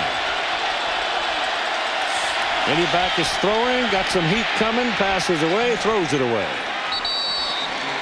Might as well. He was looking, the only fella available to him was Kevin Dudley, and he needed Kevin back there in the backfield to keep somebody from killing him. I think Aaron Taylor was open where that ball ended up. He was. Michigan looking to capitalize on the only turnover of the ball game, the muffed punt by Ramons Taylor. Why wouldn't you play jump ball with Tyler Ecker, 6'6"? I'd rather play jump ball with number 1, Braylon Edwards, at 6'3". Yeah, he's drawing a crowd. Yeah, but that's okay. He's used to drawing a crowd. He's good. All right, he's over there on the right-hand side. Let's see what they do to him. At least 2 men on him. And he throws it. Oh, almost. And almost intercepted after it bounced off. Jermaine Gonzalez had it on his hands, and Cedric Griffin walloped him. You know, you're told as a quarterback never throw late over the middle, and Chad Henne did that and almost got a touchdown out of it. Should have got a touchdown out of it. Real good patience by Henne to find number 18. That ball's got to be caught. Oh, you betcha. Great hit, though, to knock the ball out. Yeah. Cedric Griffin right in the ribs. That'll make those fingers open up. Yeah, Jermaine will remember that one in the morning, I suspect. All right, it's 3rd down and goal and 26 seconds to play. Henne throwing again. Better hurry. Gets it off into the end zone. Edwards. Somehow, somebody let him go, and he was there. When he's that loose, forget it. Play the fight song. How good is Chad Henne? How cool is Chad Henne? 2 great throws in a row. And watch Edwards head for the back of the end zone. Defensive backs are told not to go that deep because the ball can be thrown and completed in front of them. There's your jump ball, Keith. Yep. There's your touchdown, Michigan. And they're going for the tie now with only 20 seconds remaining in the first half of play. Got it. So Garrett Rivas, the sophomore from Tampa, has the ball game at 14. Well, Chad Henne with his 2nd touchdown of the day, stepping up, finding number 1 in the back of the end zone. But you can see that only Aaron Ross is as deep as Braylon Edwards. And Edwards now has 2 touchdowns in the first half. Came into the game not having caught a touchdown pass in a bowl game. Braylon won the Blitnikoff Award as the top receiver in the country, and now you see why. 38 career receiving touchdowns. That's a new Big Ten record, a new Michigan record. He surpasses the great Anthony Carter, the original #1. Boy, he was a greyhound, wasn't he? Oh, boy. He could run through everything. Well, this one's not bad. No, he's not. But he's bigger. Well, and he's got such great ability to make a play on a ball in traffic. There was no traffic on that play.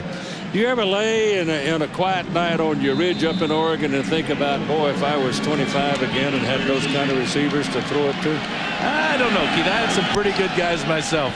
Ball's kicked on the ground, rolling downfield. Texas will get a pretty good field position out of this as Will Matthews picks it up and brings it back, and with 15 seconds to go, they'll have a couple of shots downfield. Stay tuned for the Ford postgame report immediately following the game. But Keith, I did dream about being 25 again. Oh, we've all done that. I think I'm at the point where I dream about being 55.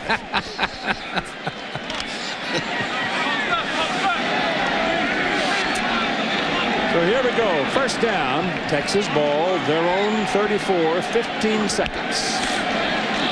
They're going to the clubhouse in a tie game. Young turned around and handed the ball to Cedric Benson and said, "Don't drop it." And they're heading for the lunch counter in the locker room. And we are at a 14-14 tie. Some pretty good stuff going on here, huh? Yeah, I love it. Big time players making big time plays.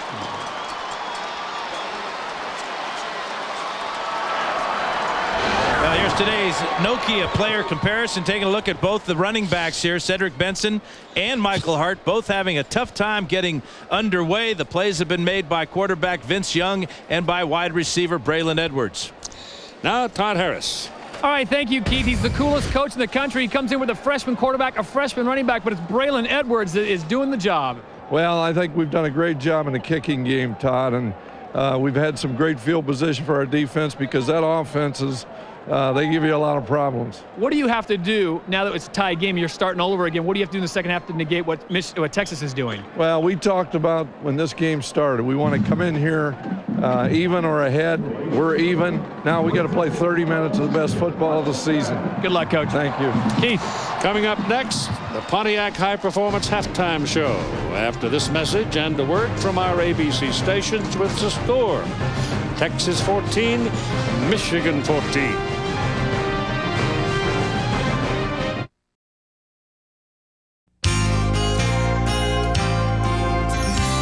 Welcome back. It's 14-14, a tremendous first half. The Michigan Wolverines and the Texas Longhorns, first time they have ever met. Time now, though, to return to the field, get a chance to listen to the Michigan Marching Band under the direction of Jamie Nix.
This is the Pontiac High Performance Halftime Show. John Saunders, Craig James, and Aaron Taylor. And we are joined by someone who's very popular in this group. Desmond Howard, of course, the first guy to strike the pose. The last time you were at the Rose Bowl, things didn't go too good for you. You got clobbered by Washington. You must be enjoying this first half. I'm enjoying this first half so much that I'm hoarse. I have to apologize to you and your listening audience, but the first half has been amazing. Everything you can ask for and then more. When you talk about Braylon Edwards out there, the way he's performed in this game, he's elevated his offense and given them a chance. He really has, and he's done that time and time again throughout the season when our offense has needed it. If Hart struggles, we go to Braylon Edwards up top, and no one can stop him. The kid's 6'3", excellent jumping ability, and he's fast. And he's shown you out there twice in the second half. He's a heck of a player. Well, they got some playmakers over there, but Texas has some playmakers too, Des. You talk about Vincent Young, the quarterback, and the plays he's been able to make through the air and with his feet. Ernest Shazer and Marlon Jackson, what do those guys on that defensive side of the ball need to do to contain Young? I'm going to tell you exactly what they need to do. The guy is making a lot of plays with his feet. He's throwing us 2 picks that we dropped. He's going to throw some more interceptions. I wouldn't even rush this guy. I would invite him to throw the ball more and just make a wall up front so he can't run, because he's just dangerous with his feet. He's excellent runner with the ball. Craig, everybody knows the ball's going to Braylon Edwards, but somehow he still gets open. And watch this. When you take a look at how the Texas defense, what they have to cover out there, Braylon Edwards, 3 receivers to the right side. They're flooding the right side of the field. Texas's defensive backs have to make a decision. And if you're not getting to Chad Henne, there's no way that you can contain one of those 3 receivers are going to come open. No, you're exactly right. One last question. You played in a Super Bowl with this guy, won a Super Bowl ring. Yes, he says he should have been the MVP. Aaron was always one of those rah-rah guys, but I was admiring his ring earlier. It's a nice-looking ring, Aaron. Thanks for those 2 touchdowns, Des. I appreciate it. No problem. All right, thanks a lot for joining us again. Desmond Howard, whose Michigan Wolverines are tied right now at 14 apiece with the Texas Longhorns here at the Rose Bowl, presented by Citi. The Pontiac High Performance Halftime Show, brought to you by Pontiac and the first ever G6, the next official performance machine of the NCAA. Welcome back, and in honor of Disneyland's 50th anniversary, Mickey Mouse served as the Grand Marshal and Ashley Moreno as the Rose Queen for the Tournament of Roses parade this morning. And later on in prime time, the Tostitos Fiesta Bowl, another unbeaten team, Utah, takes on Pitt. Monday, of course, the Nokia Sugar Bowl, Auburn unbeaten, facing Virginia Tech. And then in the FedEx Orange Bowl, the national championship, number 1 USC, number 2 Oklahoma, the game everyone wants to see play. And things, the way they're coming out in other bowl games, you're starting to believe that maybe Oklahoma is a team in this game. You know, the proof's in the pudding when you watch some of these teams and the way they play on the field and what's going on with the defenses. And you talk about the Pac-10, what's going on out there. But I really believe that USC is going to focus on stopping Adrian Peterson. The one guy that they really need to worry about if they stop Peterson is going to be Mark Clayton, because Clayton's a heck of a receiver. Yeah, I'll tell you what, but they're not going to be the only ones that are going to be focused. Oklahoma's focused. It's why Jason White came back. They went out and added Adrian Peterson to the run game. These guys want to win. They know that all they have to do is finish this thing. They're close. It's about finishing. Tuesday night in the FedEx Orange Bowl, and the Rose Bowl second half is coming up. Hello, my name is Harold Kund, and I'm the superintendent for the California School for the Deaf in Riverside. I'm here with the Riverside football team, coaches, and cheerleaders, celebrating an incredible season. We won the conference title for the first time in our school's 51-year history. We're excited to be here at the Rose Bowl game presented by Citi. We want to thank Citi, the Tournament of Roses, and ABC Sports for inviting us to the game today. We're having a great time. Thank you. Now here's the University of Texas Band, 105 years in existence, directed by Dr. Robert M. Carahan. This band, 360 members.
ABC Sports presentation of college football returns after this message and a word from our ABC stations.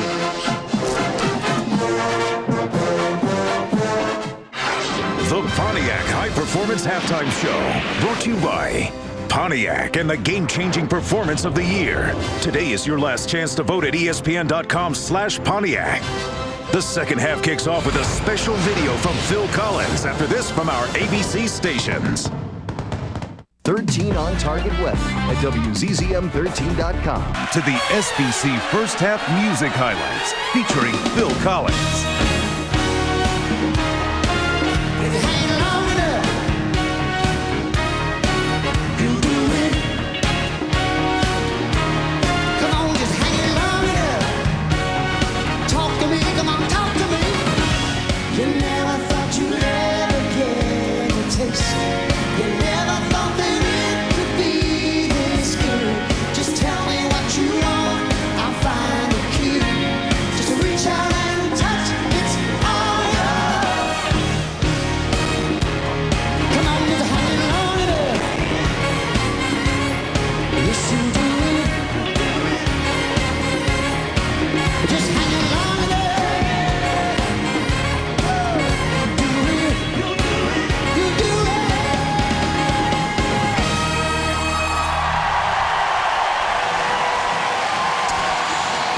The teams have returned, and we're getting close to the second half in a 14-14 ball game. And here's Dan. Here are the Home Depot coaching adjustments. For Texas, Cedric Benson is only averaging 3.5 yards a carry. Defensively, Braylon Edwards is killing them. Michigan, they've got to get Mike Hart going, just 32 yards and 10 carries. And defensively, they're allowing Texas to convert 70% of the time on third downs.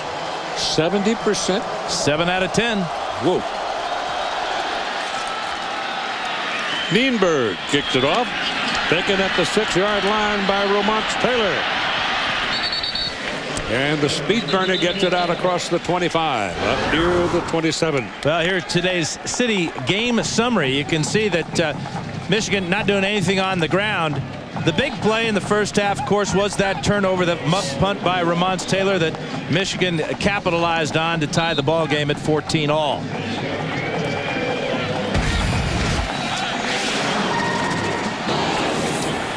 They start out with the same formation, 3 wide.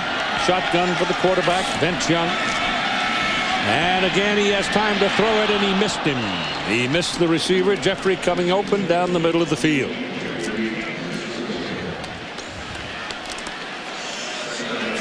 That was an opportunity that got away from Vince Young. He had an outstanding first half. 8 completions out of 12 throws, 75 yards, and that 1 touchdown pass to David Thomas.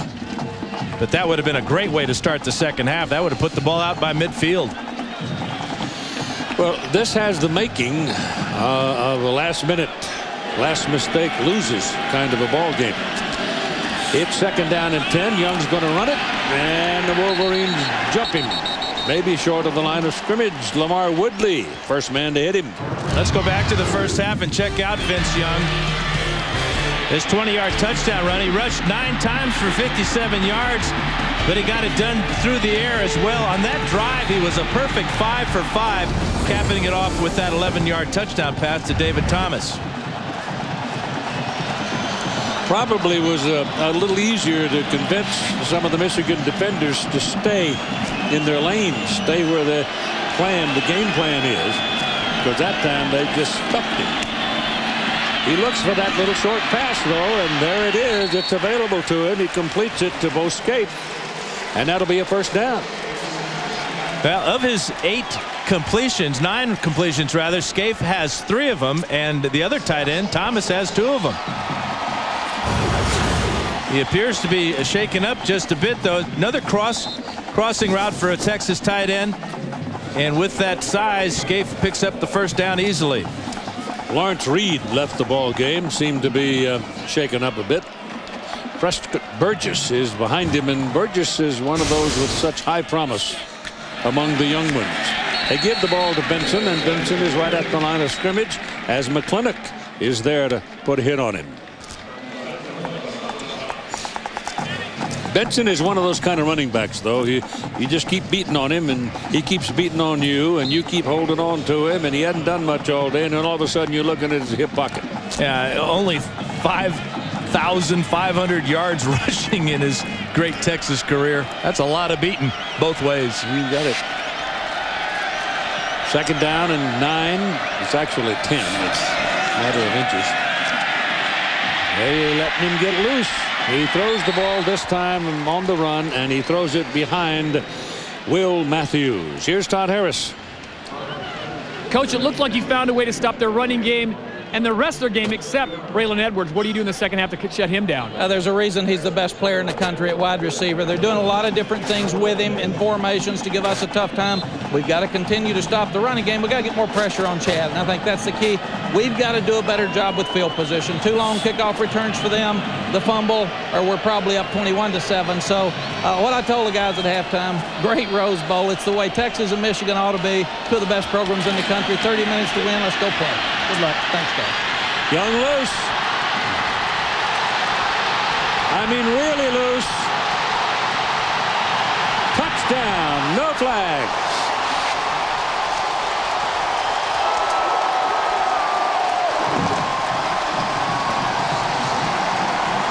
That 20-yarder he had in the first quarter was pretty nice. This 60-yarder 3 times as nice.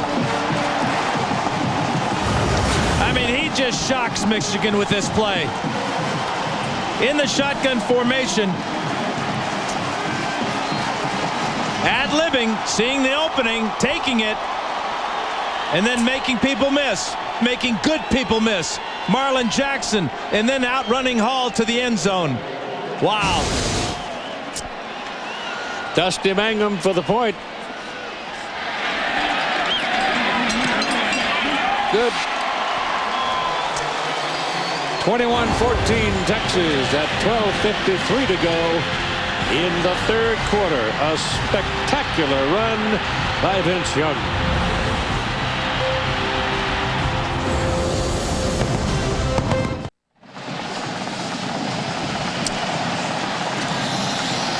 Vince Young, I can see some young football player looking at his daddy and saying, "Daddy, is he from our planet?"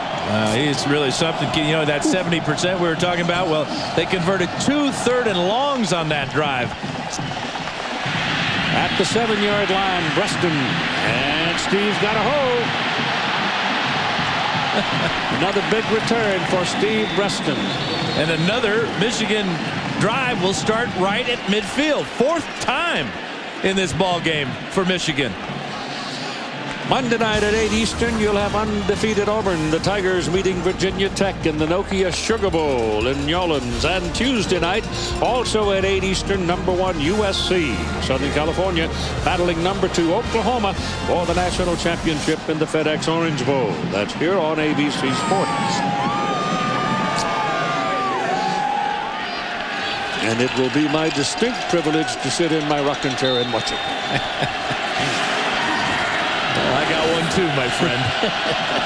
Can't wait. That's going to be a great one. In his pass. Whoa.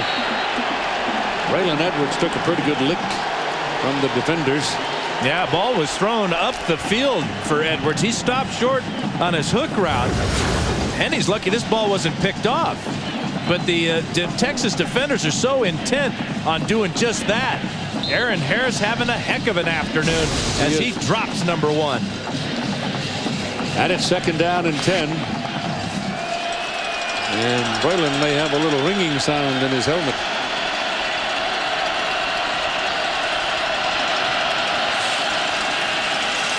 He gets the call again and can't come up with the ball. The ball was thrown low.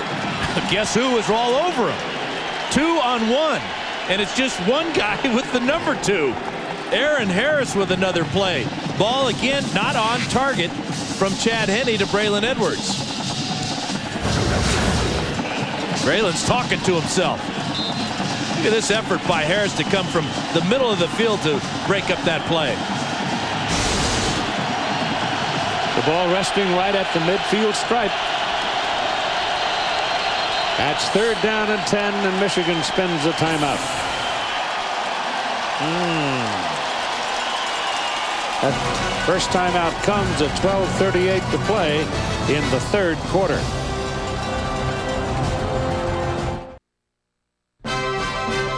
The Rose Bowl game presented by Citi.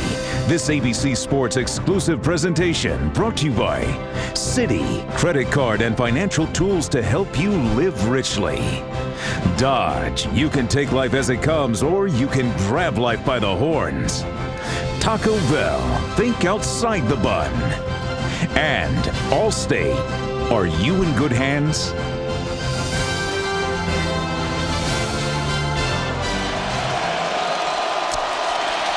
And we go here at 12:38 to play in the third quarter. 21-14 Texas, Michigan on third down and 10 at midfield. And he steps up, throws, has a man open, pass good, caught by Breston. Steve's on the move. Breston heading for the corner. Touchdown.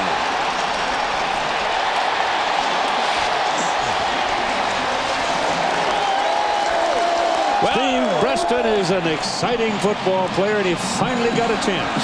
And another well-used timeout, huh, Keith, on third down. Boy, they're drawing up some good plays in the dirt over there.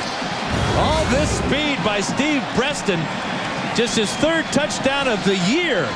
He's been battling injury, but he is at 100%, and all that speed right to the corner of the end zone. To tie. It's good. Garrett Rivas. And we're even at 21 at 12:23 to play in the third quarter. And watch this run by Breston. Watch him just stretch it out and get it inside the boundary.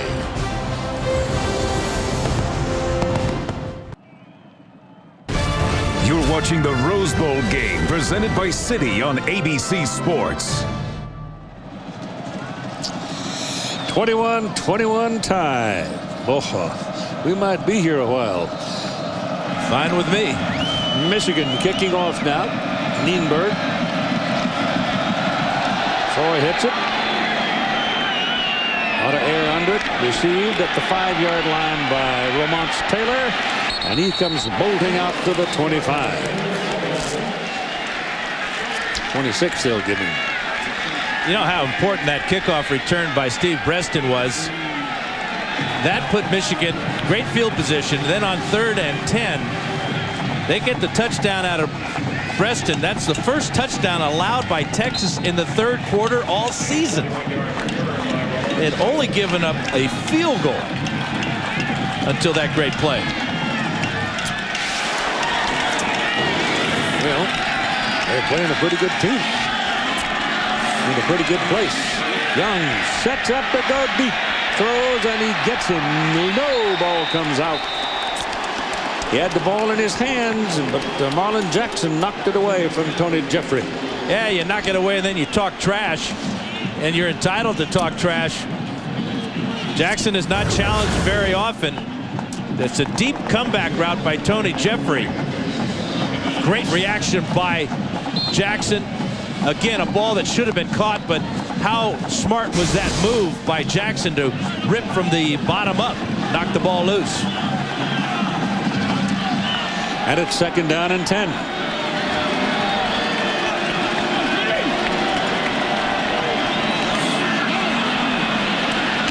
Do I see a penalty flag over here on this side? I do. There's one on the other side, too.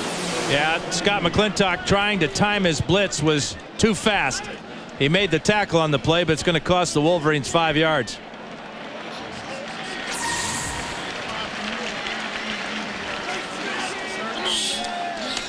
McClintock's played a pretty good ball game today, though. Number 36 on the defense. 5-yard penalty from the line of scrimmage. Repeat 2nd down. It'll be 2nd down and 5. As they mark off. The penalty moves the ball out to the 31. Just a 5-yard penalty, but they had stopped Benson again. Dropped him for a loss on that play. Yep.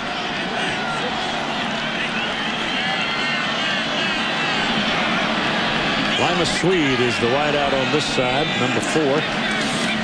They'll run it, cuts it back into the middle, that little misdirection, and he plants that left foot and drives through for 3, maybe 4. He'll be a yard short. McClintock again on the tackle. Benson showing real toughness. Got hurt on the very first carry of the day with that left knee. And he's got a little bit of that blue paint on his helmet, doesn't he? Yes, he does.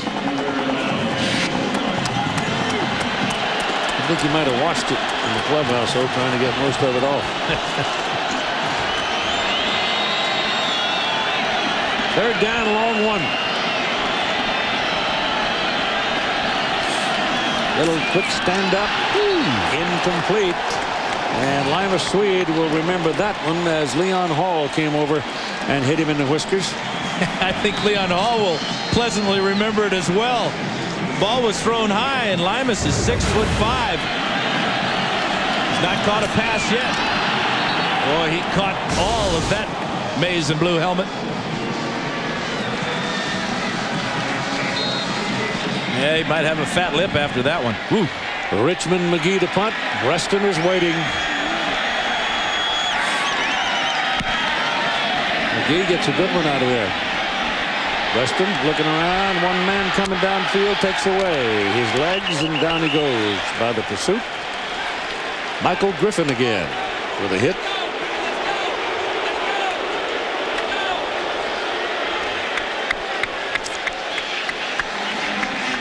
So Michigan now will possess the ball at their own 23-yard line. A 21-21 tie. Texas with that great run by Vince Young to the lead early in the 3rd quarter.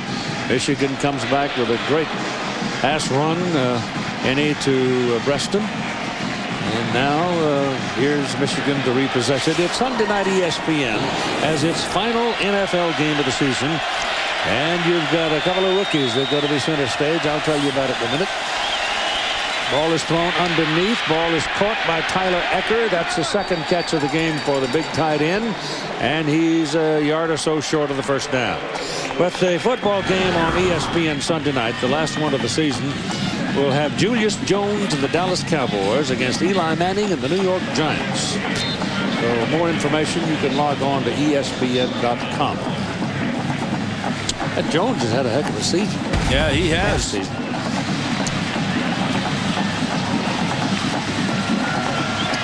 2nd down, 1 now for Michigan.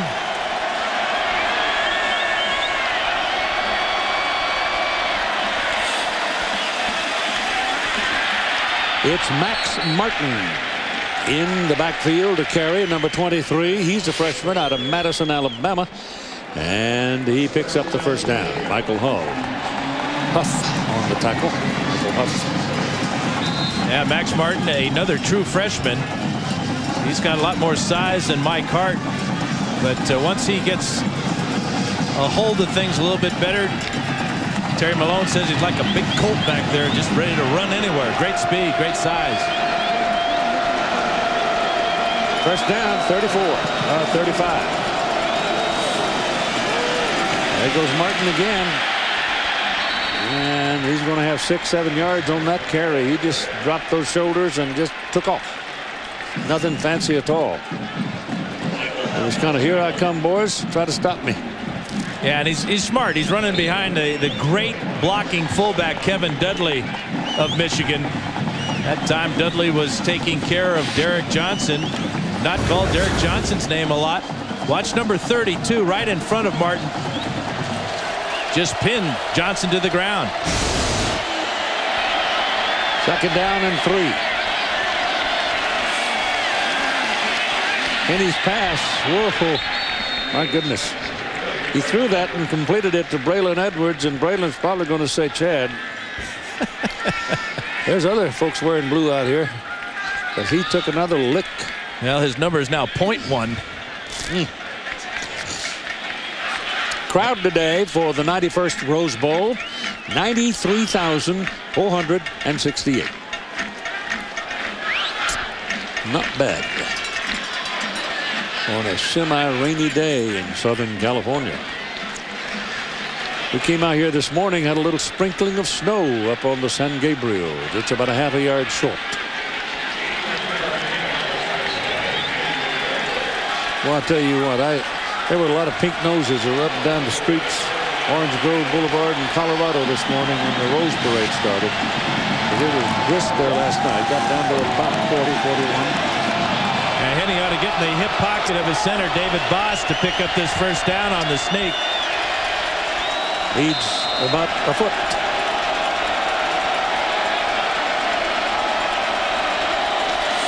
That's what he did. And he's got the first down at the 46-yard line. I might say that the Big East officials have done a pretty good job today. They've kept the ball game moving along quite nicely. Yeah, we've only had 7 penalties in the entire ball game. A lot of them early in this ball game, but both teams have settled down. You can see Henny getting behind Boss and left guard Reuben Riley. 325 and 311 pounds for that first down. 8.5 minutes now in the third quarter remaining. Henny puts Braylon Edwards in motion. On the throw. Goes to the sidelines. The ball is caught by Massaquoi. And the other tight end makes the catch. And here's a penalty flag. That might be a face mask. Derek Johnson coming across was giving Chad Henny a hard time.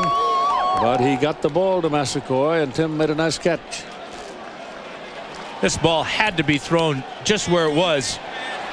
Or Massaquoi doesn't catch it. Aaron Harris catches it, and he's in the end zone going the other way. 5-yard face mask. Number 22 on the defense. 5-yard penalty from the end of the play. First down. Dennis Hennigan, the referee. Michael Simcheski. Have another look here. I'll tell you the officials in a moment. Aaron Harris decides to go for the interception, but the ball perfectly thrown by Henny. There's the grab of the face mask by Michael Huff. Did get his hand off it when he realized it was on there, but still got the flag. Massaquoi comes inside as a backer, a blocker for the tailback. Hart, that's one of Mike Hart's best runs of the day, and he's down about 9 yards, very close to a first down. I'm going to do this while I got a second. Michael Simcheski, the umpire today. Matthew Fitzgerald, head linesman. John Salmon, line judge. James Coleman, side judge. Robert Sokolowski is the field judge. Gary Danowitz is the back judge. And Keith Washington, the alternate from the Big East. Well, right now, Michigan has got all the momentum. They're playing Big Ten style of football, aren't they? Yep. Just hammering. Oh, he's wide open. And tumbles inside the 10. I mean, that last trip by Giger kept him from going into the end zone. Well, he saved his best runs of the afternoon the last 2 times, Keith. But again, it's just a blast play right up the middle. Here's Dudley leading the way. He takes care of the defensive end. Great job up front as Reuben Riley is on the pull, and Michigan's in business.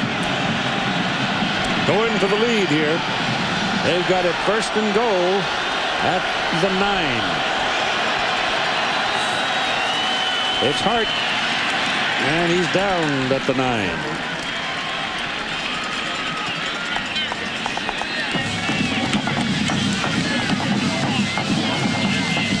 Derek Johnson came in as the defensive player of the year in college football. Michigan has handled him pretty good this afternoon. That was his 3rd tackle so far in the ball game, and a very important one for the Longhorns. Brian Robinson, that last tackle.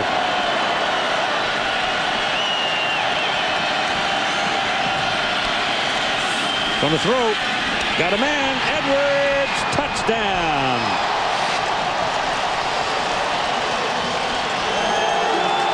Almost impossible to stop that play, isn't it? Well, since his last touchdown reception, Texas had been doubling him. But as you get down in the field, get down in the red zone, the field shrinks. Texas, knowing they have to stop the run, they crowd the box. They single coverage Braylon Edwards here with Cedric Griffin. The slant route, Griffin playing off. You can't do that to Braylon Edwards. First time today, the Michigan Wolverines have the lead, and Garrett Rivas trying to make it a 7-point lead. And he does. So with 6:29 to play in the third quarter at the Rose Bowl, 28-21 Wolverines.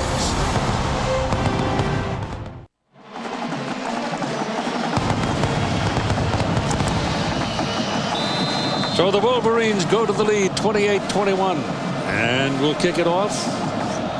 Nienberg puts some air under it and gives it a ride down to the goal line for Taylor. Romont's Taylor. And you just sort of hold your breath when he starts upfield. He hasn't quite been able to get to the picket line yet, but he's been very close. It'll be around the 24-25-yard line. Take a look at our Dodge defensive playbook. Number 2 is Aaron Harris right here. He's had a heck of an afternoon. 4 tackles, 1 sack, and a whole bunch of hits. This was the first play on defense for the Longhorns, and they sent a message to Braylon Edwards. Well, Braylon got the message, and shortly thereafter got his 3rd touchdown reception. Young flips it outside. Benson going to pick up 4 yards or so. That shows you a little better there, Dan. Yeah, and it was attitude too by Ernest Shazor. Could have just pushed him out of bounds, but not Ernest. He's going to take him down out of bounds. Todd talked about how Lloyd Carr wanted Shazor to play a little bit wider. He did on that play and limited Benson to about a 4-yard gain. Ernie's big enough to play that spot. He's 6'4", 229, 230. Second down, 6. Young sets up and throws. Drop. The Michigan defender may have touched it, but he obscured the vision of Thomas just enough. Roy Manning messed up the play. Well, we've seen a lot of drop passes today, and that one really hurts Texas. They need something right now. They need something positive to happen. Manning goes up in the air and got a finger on that ball, and that's why David Thomas couldn't make the catch. So we'll give David a pass on that one. Heck of a play by Roy Manning. 27-yard line where it is 3rd down and 6. This is a big stop here if Michigan can pull it off. Young's back there where he's got a little more time and more vision. Gets it away, and right there's a penalty flag thrown in that neighborhood as Tony Jeffrey makes the reception.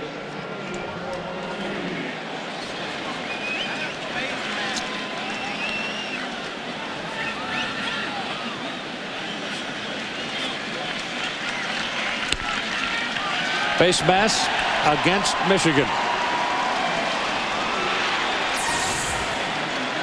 I think the face mask happened before. It may not even have happened on the receiver. Personal foul, face mask, number 13 on the defense. 15-yard penalty from the line of scrimmage. First down. Grant Mason upset with the call, pleading his case, but ain't nobody listening wearing the right colored shirt. Especially that man right there. He's doing all the talking.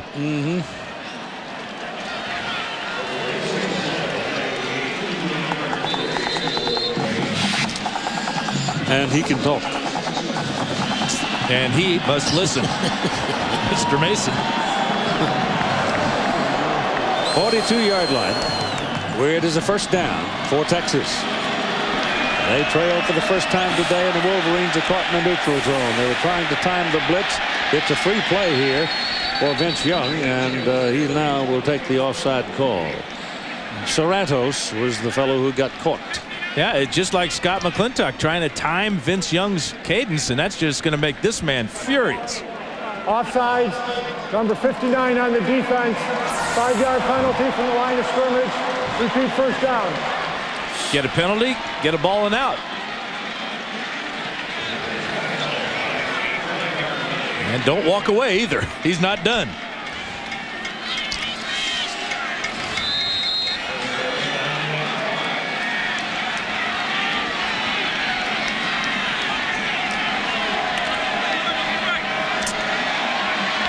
There are times when you want to say, I'm doing the best I can. I'm only 19 years old. 1st and 5 after the penalty. And look out. That's going to be a first down. You know, Keith, you talked about how you hold your breath when Ramonce Taylor gets the ball on a kick return. You hold your breath every time this man here has the ball in his hands. I haven't seen him breathe hard yet. I don't think he does. I bet his heart's not even pumping very hard.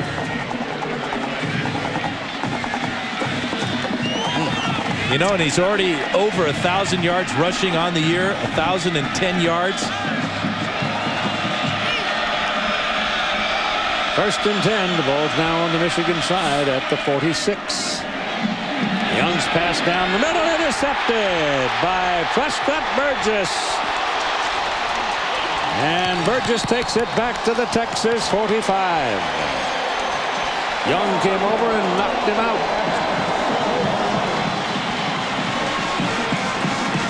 Yeah, Burgess is a former safety, now playing linebacker for the Wolverines.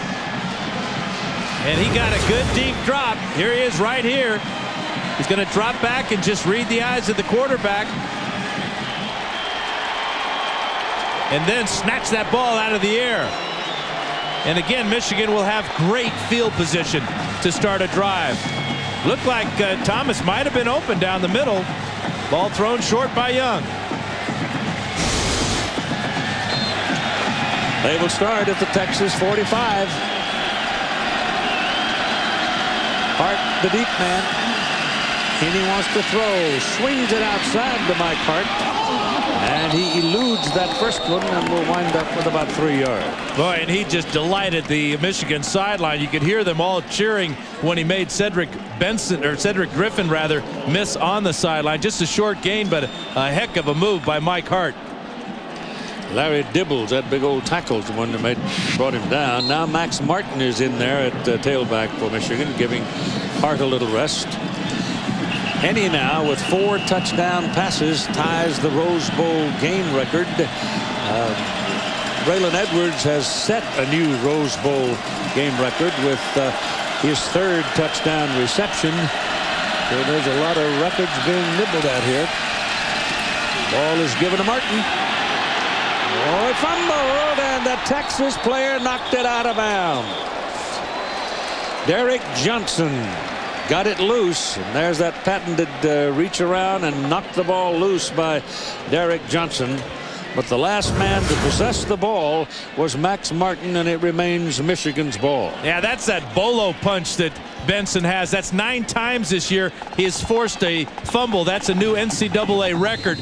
You know, you used to see Lawrence Taylor come with a chop move. Everybody copied that. I guarantee you kids are going to be practicing that move by Derek Johnson.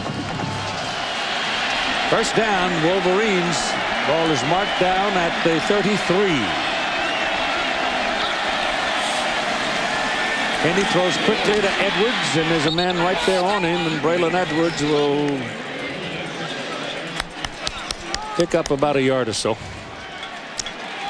Now the defensive player of the year in college football has come up with the best way to separate the ball from the ball carrier since LT. This move right here. This is a bolo punch. This is how you lead the nation, as Jason White discovered earlier this year. You know where he got that? He got it from Kid Gavilan. But he secures the tackle with his right arm, makes sure the running back can't go down the field, and then punches it out with his right hand. Second down and 9 for the Wolverines. They run it. As Hart struggling and fighting his way down the field for a tough 4 yards maybe. It's just hard to get your arms around him, and because his legs never stop running, if you don't have a good grip on his shoes, he's going to step right out of the tackle. He had very little on that play, but just never quit.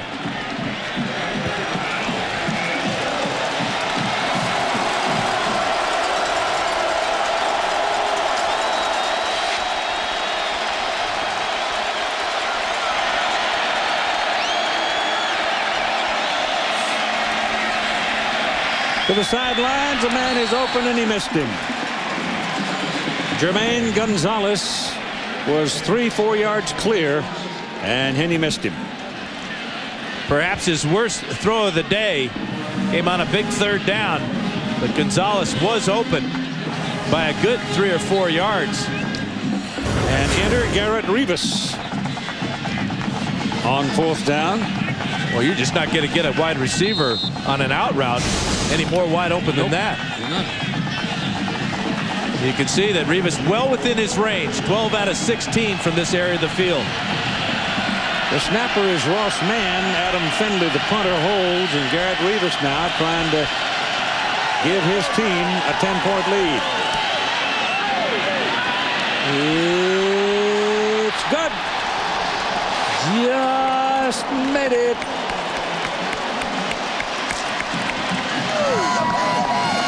Boy, he squeezed the last air out of that one, didn't he? By the hair of his chinny chin chin. 44-yard field goal try. And that is good. And it went 45 yards. That's all, too. That's all it takes to get the man happy. 31-21. Michigan leads. Here's Todd Harris. Well, Keith and Dan, it has been a very happy 24 hours for Coach Lloyd Carr after Garrett Rivas hit that field goal to put the Wolverines up by 10. His daughter gave birth to his new granddaughter yesterday on the 31st. Casey Carr Vigo, born December 31st, 8 pounds, 7 ounces, 20 inches tall. Congratulations to his daughter Emily and her husband Andrew Vigo. And Coach Lloyd Carr, I should know, but that's a big smile on his face. Yeah, you've been there. Michigan capitalizing on another turnover. 2 turnovers now have been turned into 10 points and a 10-point lead for the Wolverines. High kick. Flag back there when it was kicked. The return by Taylor. He's taken down a little short of the 20-yard line. But let's see about the laundry back up the field. Got to be offsides against Michigan. You would think so. They forgot about it. Is that your flag, Charlie? No. Not yours? No. Who wants it? Mac wants him to tee it up again and try it again. Number 6 on the kicking team. 5-yard penalty. The ball will be re-kicked. As Prescott Burgess, I mean, his motor's running now because of that interception. He's all jacked up, and he wanted to get back to battle and got a little bit in front of everything. Well, that's a killer penalty, too, because Longhorns got nothing out of that return. Golden Globe nominee Jennifer Garner stars in a new season of Alias. The 2-hour premiere event begins Wednesday at 9, 8 Central, only on ABC. They'll back up now to the 30-yard line to tee it up this time. And we'll see where Taylor winds up after he receives this and if he does. They had him a little short of the 20. It's little things like this that add up to the sum. And Nienberg does not have a real strong leg, stronger than Rivas's, but not one that can reach the end zone from here. Oh, maybe. Well, barely. Yard deep. And a penalty flag, and look where Taylor is, though.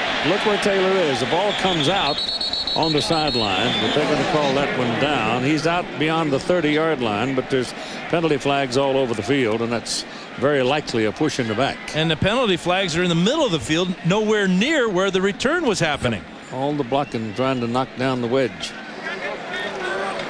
Holding by Texas.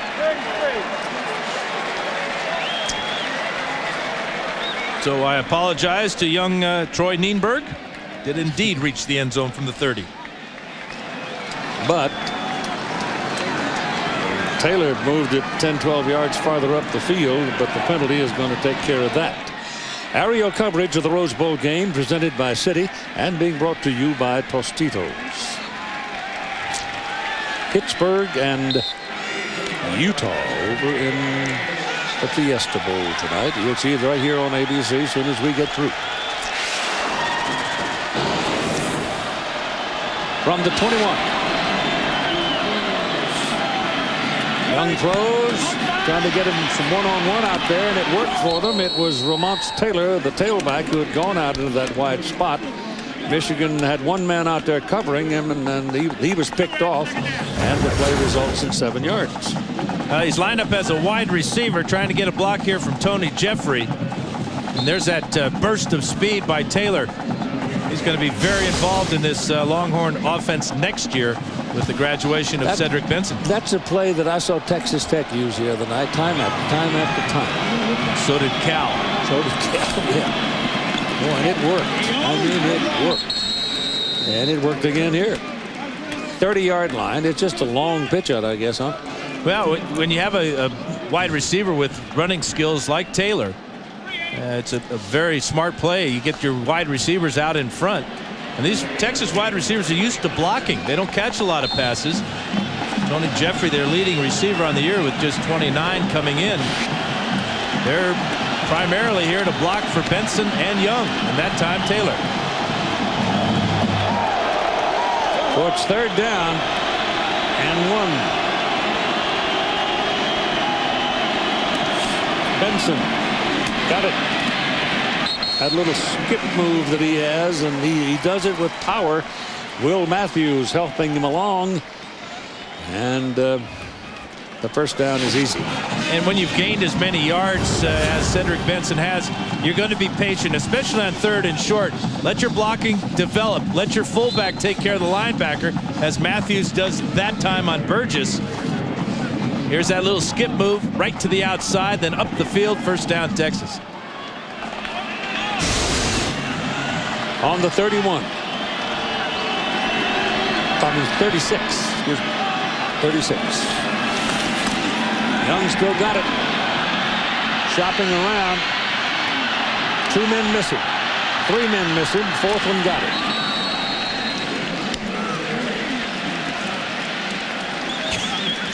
You know, he's not very well acquainted with that fall down stuff, is he? He's not really a quarterback. He's just too good. Too good a runner. Beautiful 20-yard touchdown run today. A 60-yard beauty. This one just for 6 yards, but he embarrassed a whole bunch of Wolverines on it.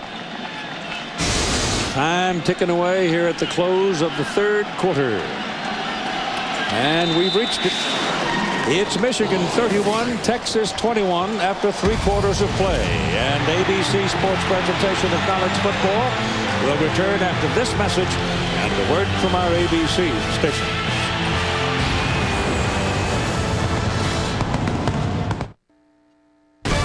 You're watching the Rose Bowl game presented by Citi on ABC Sports. The final quarter of the first time ever Texas and Michigan has played each other in football. And it's happening in one of the grand old arenas of the world, the Rose Bowl, presented by Citi. And it's Michigan leading 31-21. Texas with the football. 2nd down and 5 at their own 42.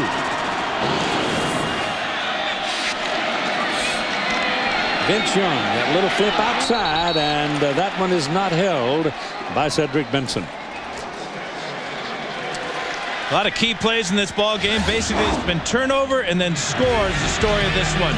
Ramont Taylor muffing that punt. That led to Braylon Edwards' 2nd touchdown catch of the day. 18-yarder tied the score at 14. And then Prescott Burgess with the interception. And that led to this 44-yard Garrett Rivas field goal to give Michigan a 10-point lead.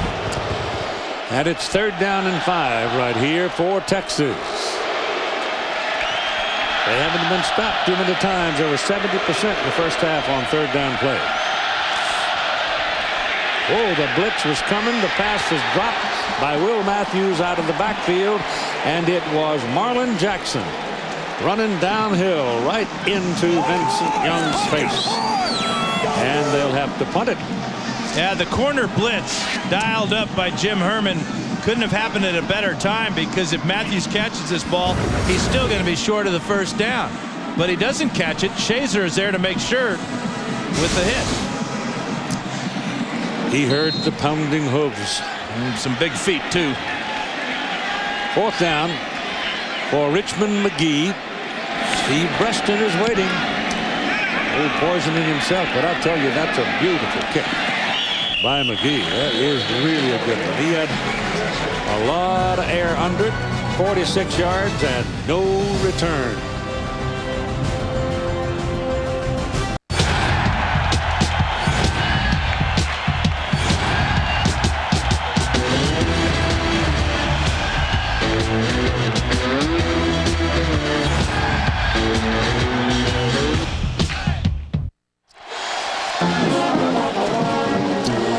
.41 remaining in the ball game.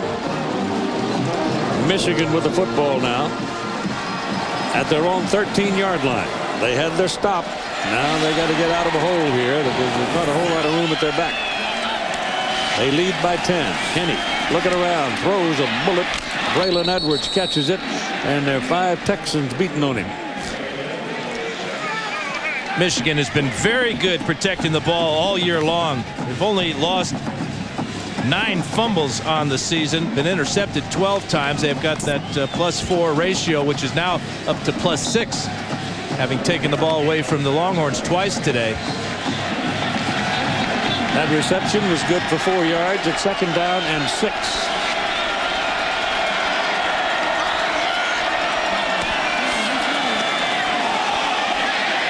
And Max Martin is in trouble. That's Mike Hart. All right, Mike Hart. Ridden down by Derek Loki, 275-pound freshman tackle. He might be man-sized if he eats his cornbread. Freshman. Ooh. Working against another freshman, Michael Hart. He gets, all Loki did that time was beat David Boss to the ball carrier. The great center for Michigan. What a play for a true freshman. And the loss is all the way back to the 10-yard line, which makes it 3rd down and 13. Kenny has some time and throws good to Preston. And Preston will get it out to about the 20. But that's short of the 1st down by 3 yards. And Michigan's going to have to punt. That'll give Finley, though, a little bit more room, more breathing room for his punt. But I was impressed with Henny that time, coming down to his outlet receiver in Preston and not forcing the ball down the field and risking an interception. Texas grabbed the lead in the 1st quarter. Michigan tied. Texas back to the lead. Michigan tied. Texas back to the lead. Michigan tied at 21. Then went ahead finally in the 3rd quarter, 28-21. And then a field goal made it 31-21. That's where we are. Michigan leading by 10. They need a big hit here by Adam Finley. Romonts Taylor is waiting for it. They come as hard as they can. The kick is low, a liner. There's room for Taylor. The first man, no, it's Ross. It's Ross back there, not Taylor. And Ross making the catch, zigzagging back up. The ball came out, but after the man was on the ground, and it's the return puts the ball on the Michigan side of the field. So now here's Texas with an opportunity. Very good field position at the Michigan 49.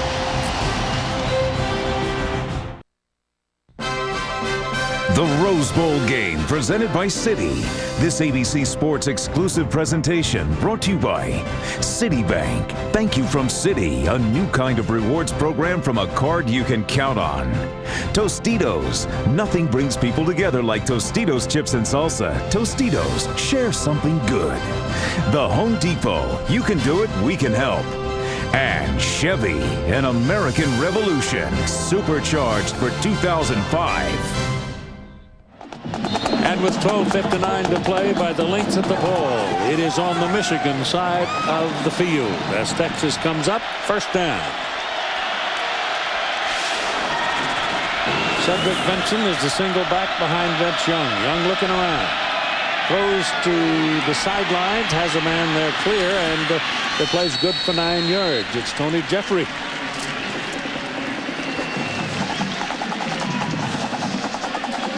Positive play on 1st down is very important for Vince Young. This offense has struggled here in the 2nd half. But to get that one complete and to set up an ideal 2nd and 1 situation. This may be the best starting point that Texas has had. In fact, it is the best starting point they've had all day.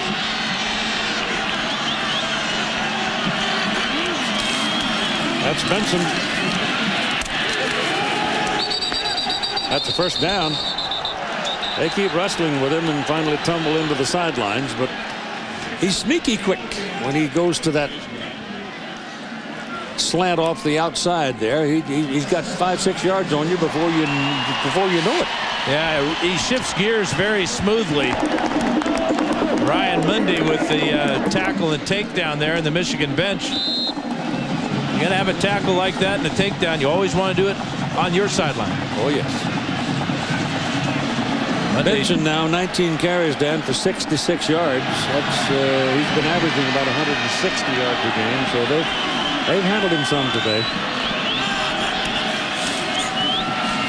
Young's got it. Throws. He's got a man out there, and he caught it. The defense just got caught, and Scaife kept waiting and waiting and waiting, and finally the ball arrived and Bo caught it. And Vince Young was under a whole lot of pressure. Linebacker Scott McClintock on the blitz here. Watch him get in right into the grill of Vince Young. Good job by McClintock. Manning is there as well. Ball was up in the air for an hour, and Scaife stays with it before Shazer can get there. And it's a first down inside the 20-yard line. Young is caught, gets away, throws, sideline, pass caught. My goodness, it looked like he's sacked, but he finds David Thomas and drills him on the sideline, and now Young may. Who is that hurt down there? Is that Young? Well, he got hit in the back, roughing the passer against Michigan. Yeah. What an unbelievable effort by Young. Gets away from the tackle there by Jamar Adams, and then gets hit by Joey Sorrentos for the penalty. Thomas with his feet in bounds, and now Texas will be inside the 10. That was not a smart play. That personal foul hit him in the back like that because the play was over. The ball was downfield and caught by then almost. What strength for Young to pull out of the tackle by Adams. Thought he had him for about a 10-yard loss. It's on the 7-yard line. First down and goal. Well, they're saying the 6 because it's just inside the 7. This is Young keeping it and caught and taken down. And that was an excellent decision by Vince Young not to pitch that ball. Michigan had that option play played perfectly. They had a man for the pitch man Benson, and they just gave Young no option at all. Woodley with another play at the line of scrimmage. Yeah, he's played very well. Yes, he has. Played a lot as a freshman, as a linebacker last year, and this year now playing defensive end tonight. Benson. Oh, they got him at the 10. The defense reacted very well and pursued very well. Marlon Jackson and Prescott Burgess. And they take him down at the 10. And that was that zone read play again. And you can see that Michigan wants Benson to have the ball and not Vince Young. Look at this pursuit. This is why Burgess is in the game. Former defensive back playing linebacker with that speed runs down Cedric Benson. It's 3rd and goal, Texas at the Michigan 10-yard line.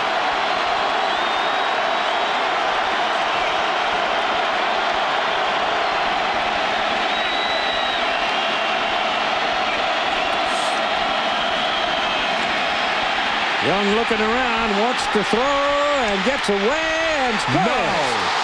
Unbelievable. No. How in the world? He got away from Patrick Massey. Massey had him, and he just wiggled right out of there and ran for the touchdown from 10 yards out. Yeah, he's 6'5", 225, and his heart is just as big. Look at the tackle there by Massey. Oh, no tackle. Watson can't get him. Adams misses. He glides into the end zone. Oh, we've seen some plays today. Whoa. Dusty Margin in for the extra point try. Mangum, Dusty Mangum. Dusty's not very big. 5'11", 175, but he got a lot of leg, and it's good. And so we are at a 3-point ball game. 31 Michigan, 28 Texas, 8:51 to play.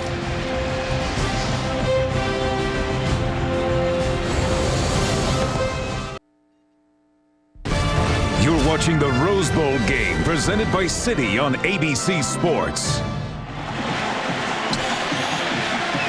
It's a 31-28 ball game. Michigan leading by 3. You've heard of guys taking a team and putting them on his shoulder. You're looking at it right there, number 10. Here's the kick. 2-yard line. Steve Breston. Slowed down just enough. And taken down at the 25 just when it looked like Steve thought he might have a hole. Well, let's take a look at that man who's put this Longhorn offense on his shoulders.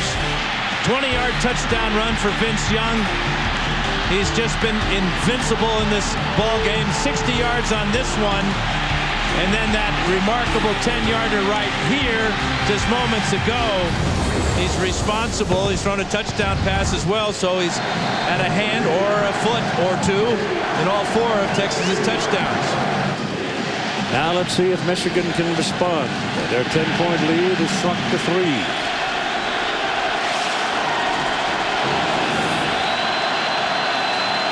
Henne gives to Hart.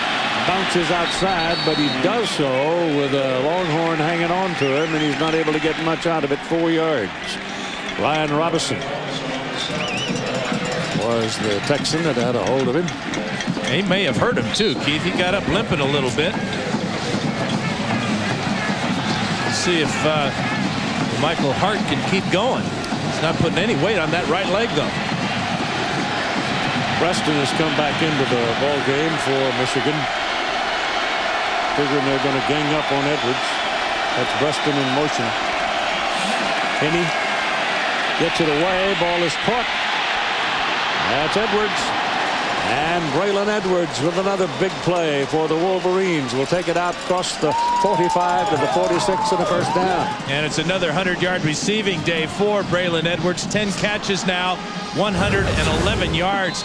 He's caught a number of these short passes, but this is one he finally gets a chance to run with it after the catch as Michael Huff goes flying by, and Tim Crowder's got to make the tackle way down the field.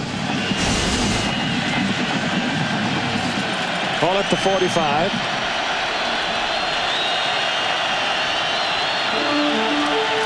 Henne on first down. Little pitch back. Lets it go. Too long. Throwing for Edwards. He had pretty good coverage. Aaron Ross was running right with him. But Chad Henne will know, and I knows right now, that you don't overthrow number 1. Even if he has tight coverage by 1 man or sometimes 2 men. It's really a brilliant call by Terry Malone, because they get single coverage on Edwards by Aaron Ross. Now just throw the ball where Edwards can out-jump Ross.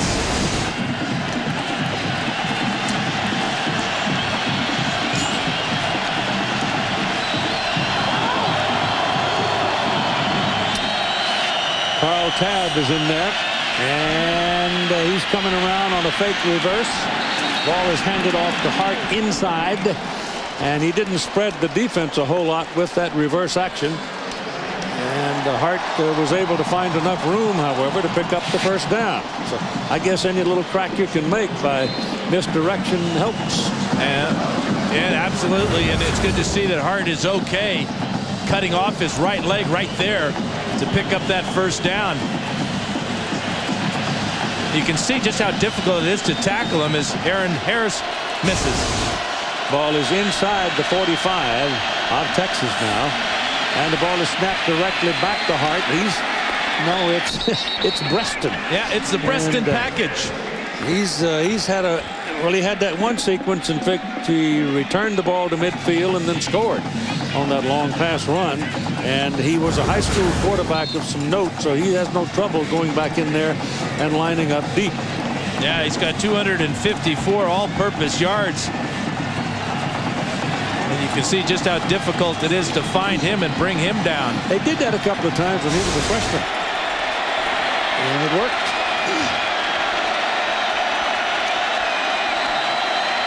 It is Hart this time who's deep. That's a backward pass, but it's completed to Preston, and Preston is thrown down past the first down marker, and now we've got a flag thrown right back over here at the line of scrimmage as two of the big uglies got tangled up and had a go at it. That's not pretty either.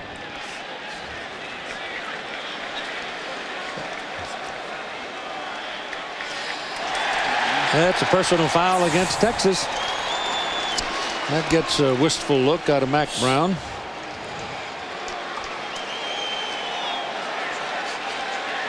Boy, Michigan has responded to that young touchdown, haven't they? See him. Personal foul, face mask, number 59 on the defense. Penalty is half the distance to the goal from the end of the play. First down.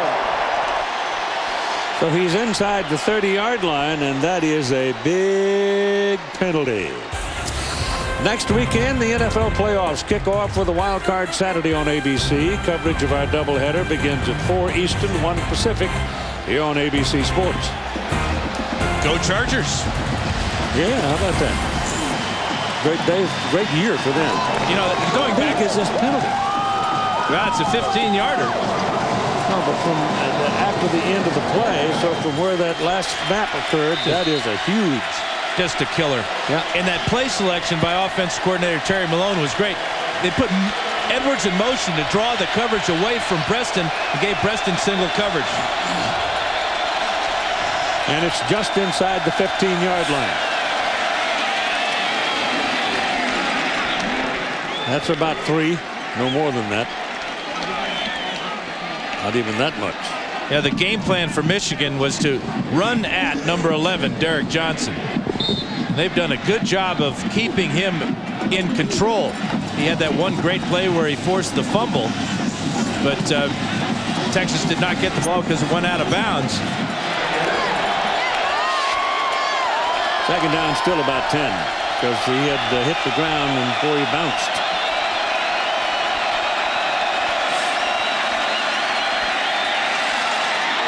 Incomplete. Intended for Jermaine Gonzalez. Feeling apparently being that since they've been burned by Edwards and Preston, they'd try Gonzalez, but he drew a crowd. Texas secondary is pretty tough. Yeah, they got good size too. Huff 6'1", 205. Giegers 205. Both corners are 6-footers.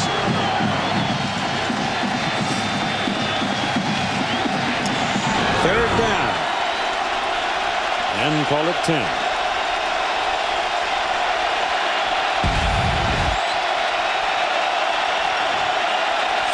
Texas coming. Ball's away. Overthrown.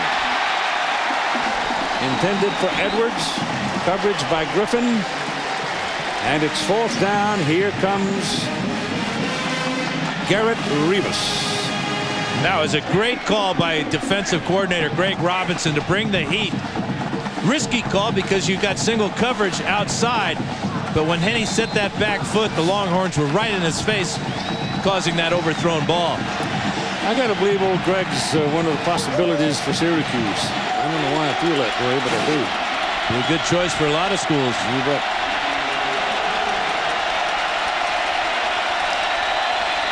All right, here's a 32-yard field goal try. It's up. It looks good, and it is. So Garrett Rivas from 32 yards gives Michigan a 4-point lead over the Texas Longhorns.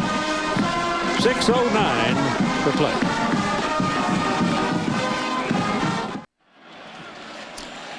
That is the new Rose Bowl trophy that will be awarded in this, the first year of its run. Kind of ironic that it's not the usual Big Ten, Pac-10, but it's not. And here's the kick by Nienberg.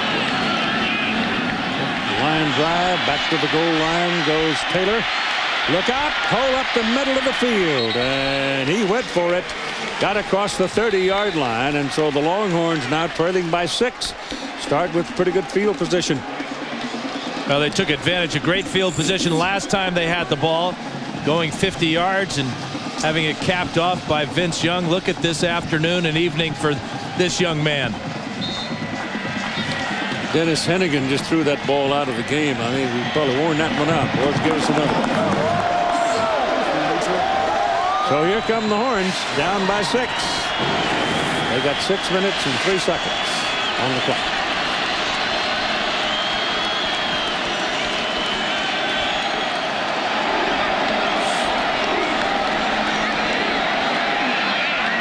That sidearm shot to Tony Jeffrey is good to midfield. You know, what do you do if you're Michigan on defense? You can't afford to blitz Vince Young, because if he runs out, he's gone. You can't allow him to sit back in the pocket against your zone defense and let Tony Jeffrey find the dead area in that zone. Out to midfield in one play for Texas.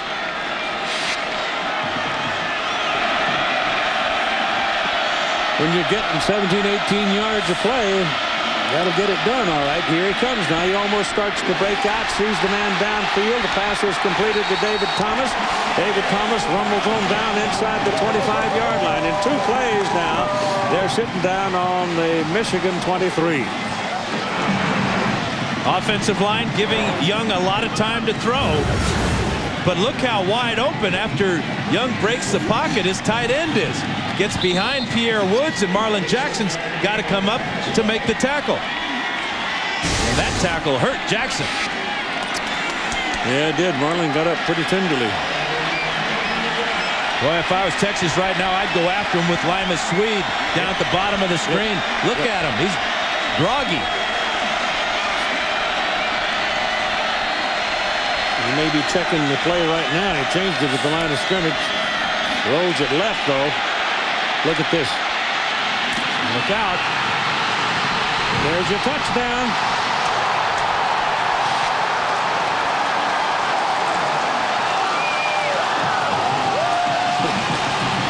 You know, Keith, we just showed the Rose Bowl trophy. I think this young man may be looking at another trophy.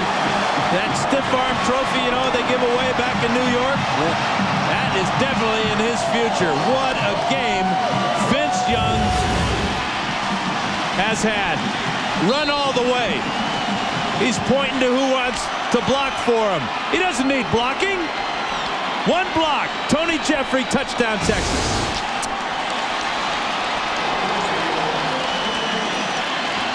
Dusty Mangum for the point. And the lead.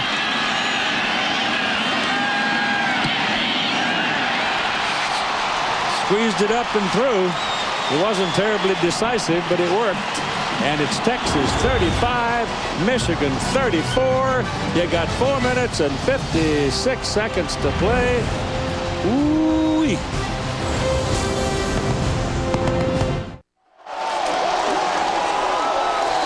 (35-34) Texas. 5 touchdowns responsible for when Fielding Yost brought his point-a-minute guys out here and beat Stanford 4-9 in the very first Rose Bowl game back in 1902. Neil Snow of Michigan had 5 touchdowns he was responsible for. Well, Vince Young has now matched that record. At the 3-yard line, Steve Preston. Preston is on the roll. He's on the move. He's down to the 45, 44-yard line of Texas. Richmond McGee brought him down. The man that kicked off saved the touchdown. And Mr. Yost would be very proud of the fight in the Wolverines as they respond with another great kickoff return from Steve Preston. Well, you know, he doesn't even get a hand laid on him as he goes through the wedge. Good job there by McGee to keep him from going all the way. 53 yards for Preston, as he's over 300 yards in all-purpose yardage. 43-yard line of Texas. First down, Wolverines. Hart in the middle. Pops loose. And is very close to a first down. They'll measure. Well, Michigan's got their heart pumping now. Again, they go back to their basic. A lead play behind Dudley.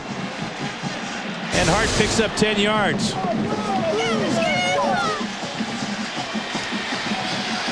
Michigan gained the lead in the third quarter. Went up by 10 points. Texas had fought back. And now leads 35-34 with 4:42 to play in the ball game. And Keith, Garrett Rivas' longest field goal in his career is 47 yards. They need about 5 yards to get him within that range. Well, they just picked up the first down, so they'll keep grinding at it. Absolutely.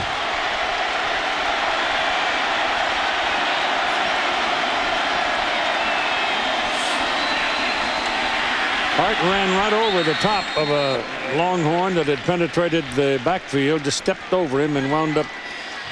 He went over Derek Johnson.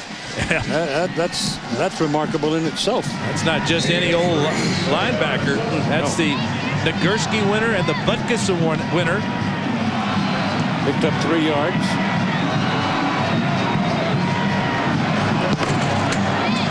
Michigan has 2 timeouts. Texas 3.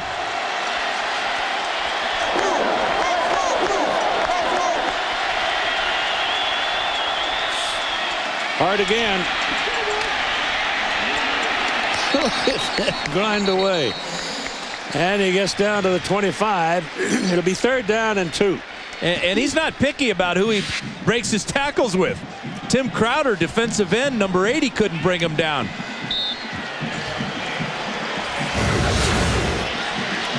Watch Crowder, number 80, come up, try to wrap him up.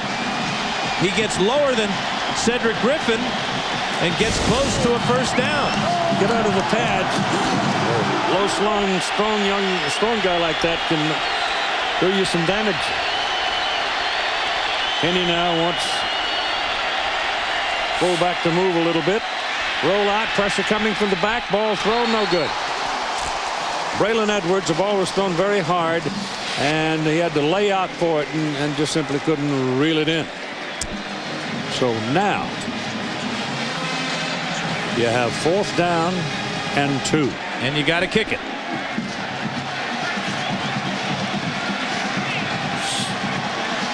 Rivas is out, number 38. Combination has to work. Ross Mann's snap has to be right. Adam Finley's hold has to be good. And Rivas has got to lay the leg on it because this is a 42-yarder for the lead.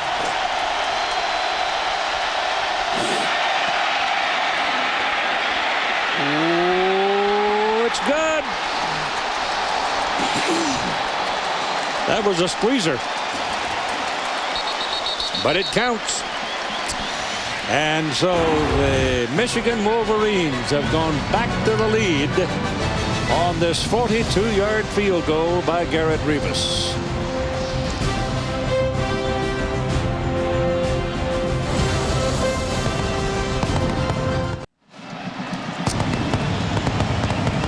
All right, Michigan's about to kick off to Texas, leading 37-35 with 3 minutes and 4 seconds to play in what has been a terrific Rose Bowl football game. The kick driving Taylor back to the 3. Here he comes. Good return by Taylor, just a breath away from perhaps going all the way. And again, the special teams provide excitement. Coming up right after we finish here, undefeated Utah against the Big East champion Pittsburgh in the Tostitos Fiesta Bowl. The Bowl Championship Series continuing next right here on ABC Sports. Vince Young now. The season end in his hands. So far he's handled it pretty well. Steps out, fakes it, runs out of bounds. Got at least 9 yards, close to 10 on the play. And his britches are pretty clean too, Keith, aren't they? Yes, they Has he are. been knocked down at all today? Not hardly. I mean, he just glides through people. Steps up nicely, looking downfield. Good fake there to freeze the defense, and then safely out of bounds. He senses pressure as well as anybody I've seen in a while. Mangum's career long is 52 yards this year against A&M. And Michigan's lead is only 2 points. This is Cedric Benson carrying the ball. And he's got close to 4 yards on the carry. And don't forget about Cedric Benson. Well, he pop out of there in an eye blink.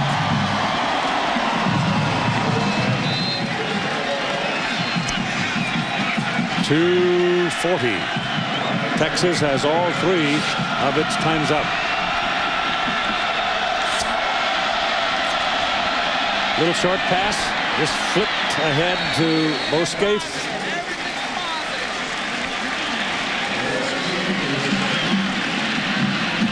Just that quick, 7 yards. And right back to the line of scrimmage. Young can call the play here, not in a big hurry.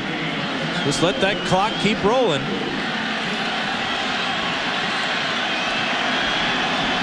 A lot of time left on the play clock. They snapped it at 15 seconds.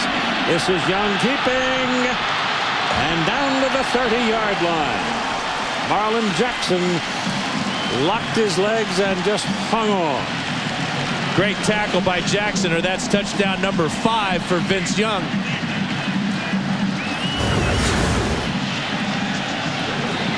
There's that first play of the game, the zone read play. Decided to keep it. Good decision. Great tackle by Jackson. 181 yards on 18 carries and the 4 touchdowns.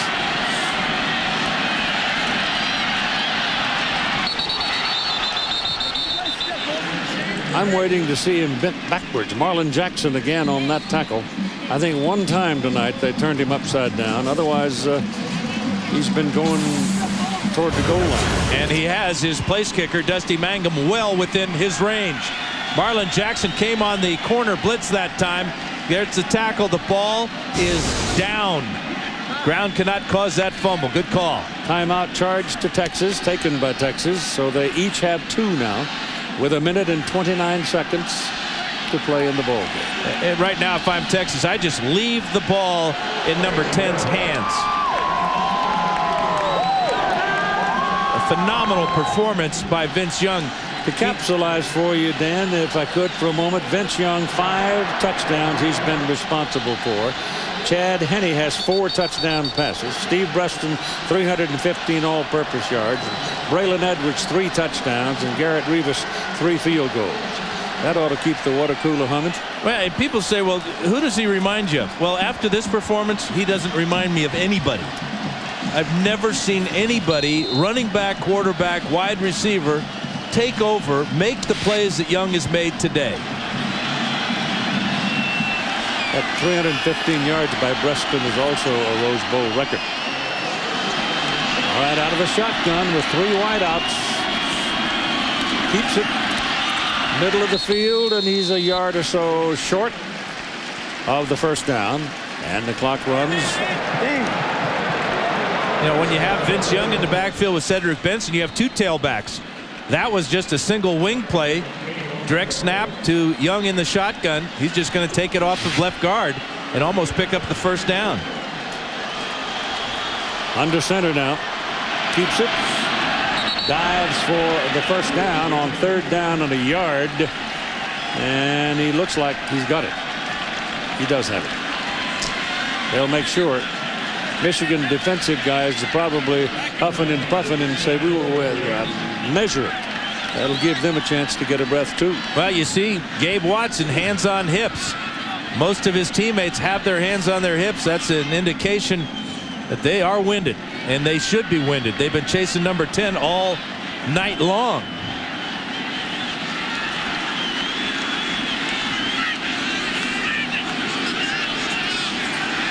Got it. But if I'm Texas, I don't quit attacking. I let Vince Young deal. 59 seconds. Run that read option play. Either give it to Benson or keep it himself. Don't put the game on the foot of Dusty Mangum. Win it yourself, Vince. They got two first downs, 2 timeouts to work with, and they've got a first down at the 20. And Benson is going to lose a little bit of that. Lamar Woodley again. I kind of look forward to seeing him next year. He's liable to be a whole lot of trouble for somebody. Texas uses that second timeout, Keith. Well, they probably want to give some of the guys in the trenches a little chance to get a breath too, because they've been working pretty hard. This has been a remarkably good college football game. It started a little slowly because it's been a long time since these two teams have played a game. But the last 3 quarters, ooh-wee. I don't know when I've seen a better one. You're absolutely right, Keith, and you would expect that from these two great football teams. Great tradition, and I got a feeling that they will be seeing each other in the future. They should play some more. But when the next 37 seconds are gone, regardless of the outcome, it can be said that they fought the battle, they left everything on the field. I think both can say that. Well, one of them can say Vini Vidi Vici. Ah, yes. How sweet the wine. No, wrong play. Loser.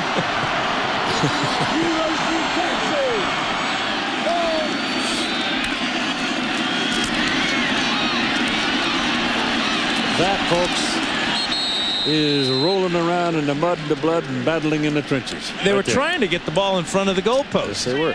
But Benson wouldn't quit running, and he took the ball all the way to the far hash mark. Looked like it.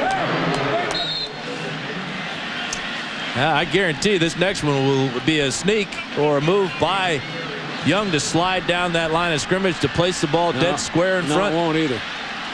There's only 4 seconds. 3. Yep. 2. Timeout.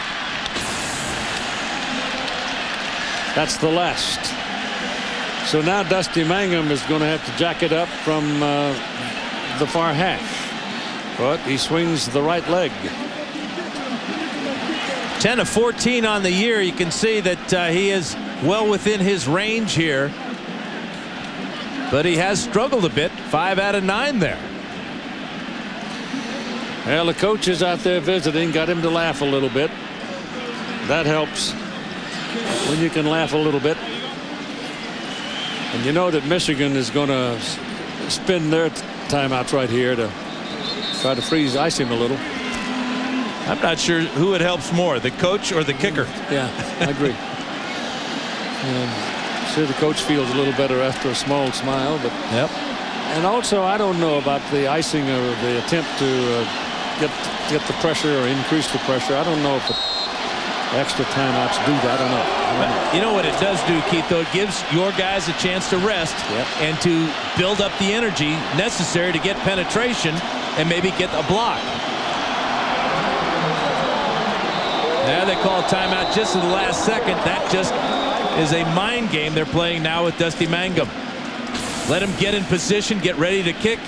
The last second call timeout. They got one more. There are 2 seconds remaining on the clock.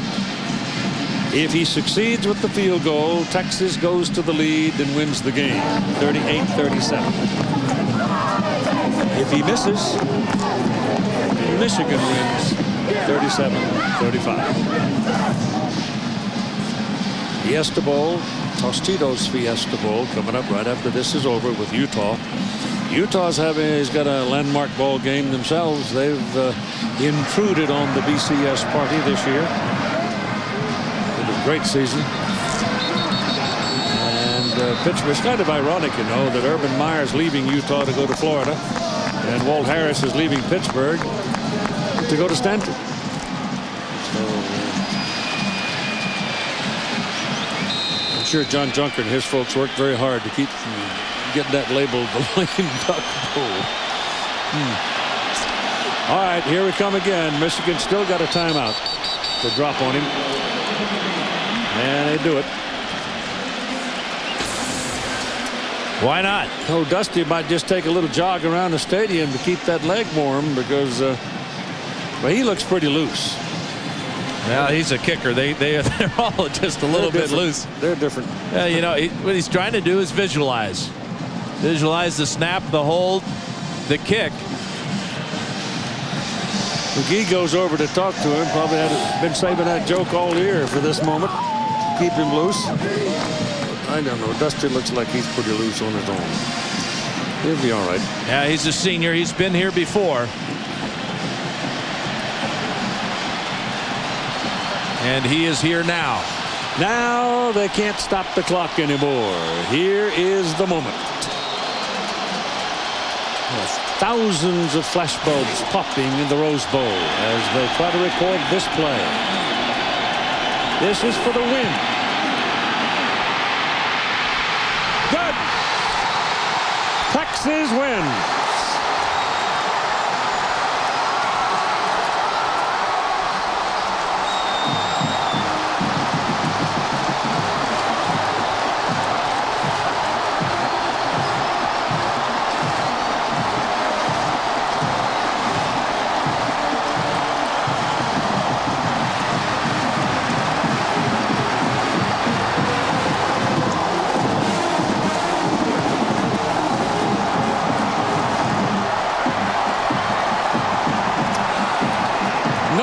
Defeat are the Wolverines.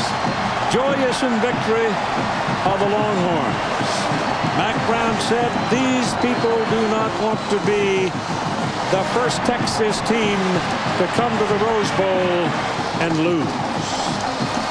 They did not. Here is Todd.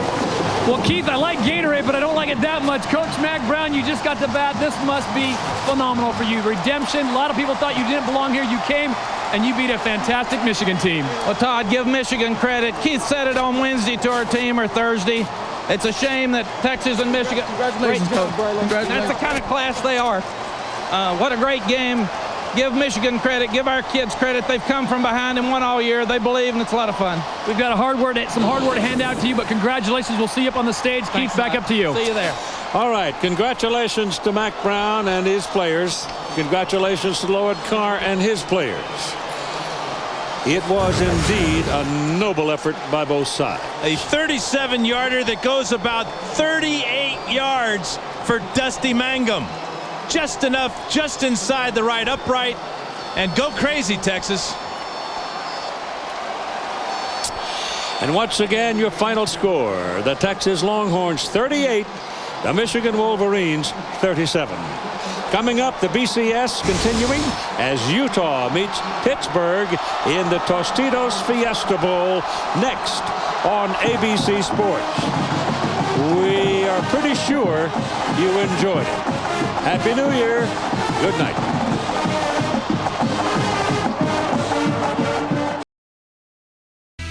Well, we have to take you out to Pasadena. Michigan's Lloyd Carr addressing the media after his team lost by 1 point to Texas. In the first half, but defensively we missed too many tackles, and you score 37 points, it should be enough, but it wasn't, and you give Texas credit for that. We don't have any excuses. We're disappointed, as you might imagine. Questions? Can you talk about the effort, Preston, and the whole return team? Well, I thought we did a tremendous job. Our kickoff return team gave us great field position all day long. And I think that credit goes to a lot of those guys who opened the holes. But of course, Steve is a great athlete, and as you saw on the touchdown pass that he made in the third quarter, that he turned into a touchdown. But he's a great athlete, and but it was a team effort, and certainly provided us with great field position. Coach. Well, I think that if you saw the game, there was obvious that he's difficult to tackle, although I think there were too many times where we had him and should have gotten him to the ground and weren't able to do so. So You know, there's two ways to look at that. You can choose either. Coach, what did you say to your team about it? That's between me and our team.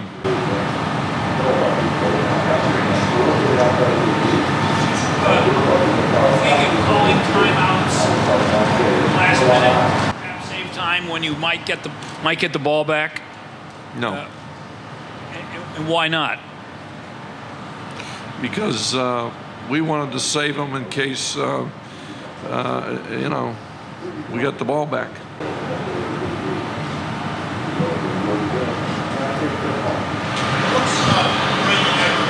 Steve, meant to you this year, Edwards? What has he meant to this club? Well, I think he's had an All-American year. I think there's no question he is one of those guys that deserved all of the awards that he won. And he was a great football player on the field. He was a great leader on our team. And the thing that I'm very, very proud of, and I had nothing to do with it, but he's been a great person off the field. He's been a great representative of the University of Michigan, and that goes back to since the day he came there. Lloyd, if you had to sum it up, would you say you were more amazed by Vince Young or more disappointed in your own defense? Well, I'm disappointed in losing, and I'm disappointed in the tackling.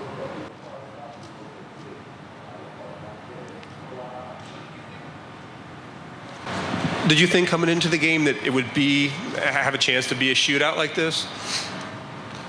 Well, I think we felt comfortable and confident that we could score points. I think any time your field position, you create great field position for yourself in the kicking game, you know, you've got a chance to score a lot of points. And we felt comfortable that we would, with the amount of time you have to prepare for a bowl game, you do have an opportunity to really work hard in the kicking game. And I think Texas did a good job. They had a couple of good returns in there, their kickoff returns.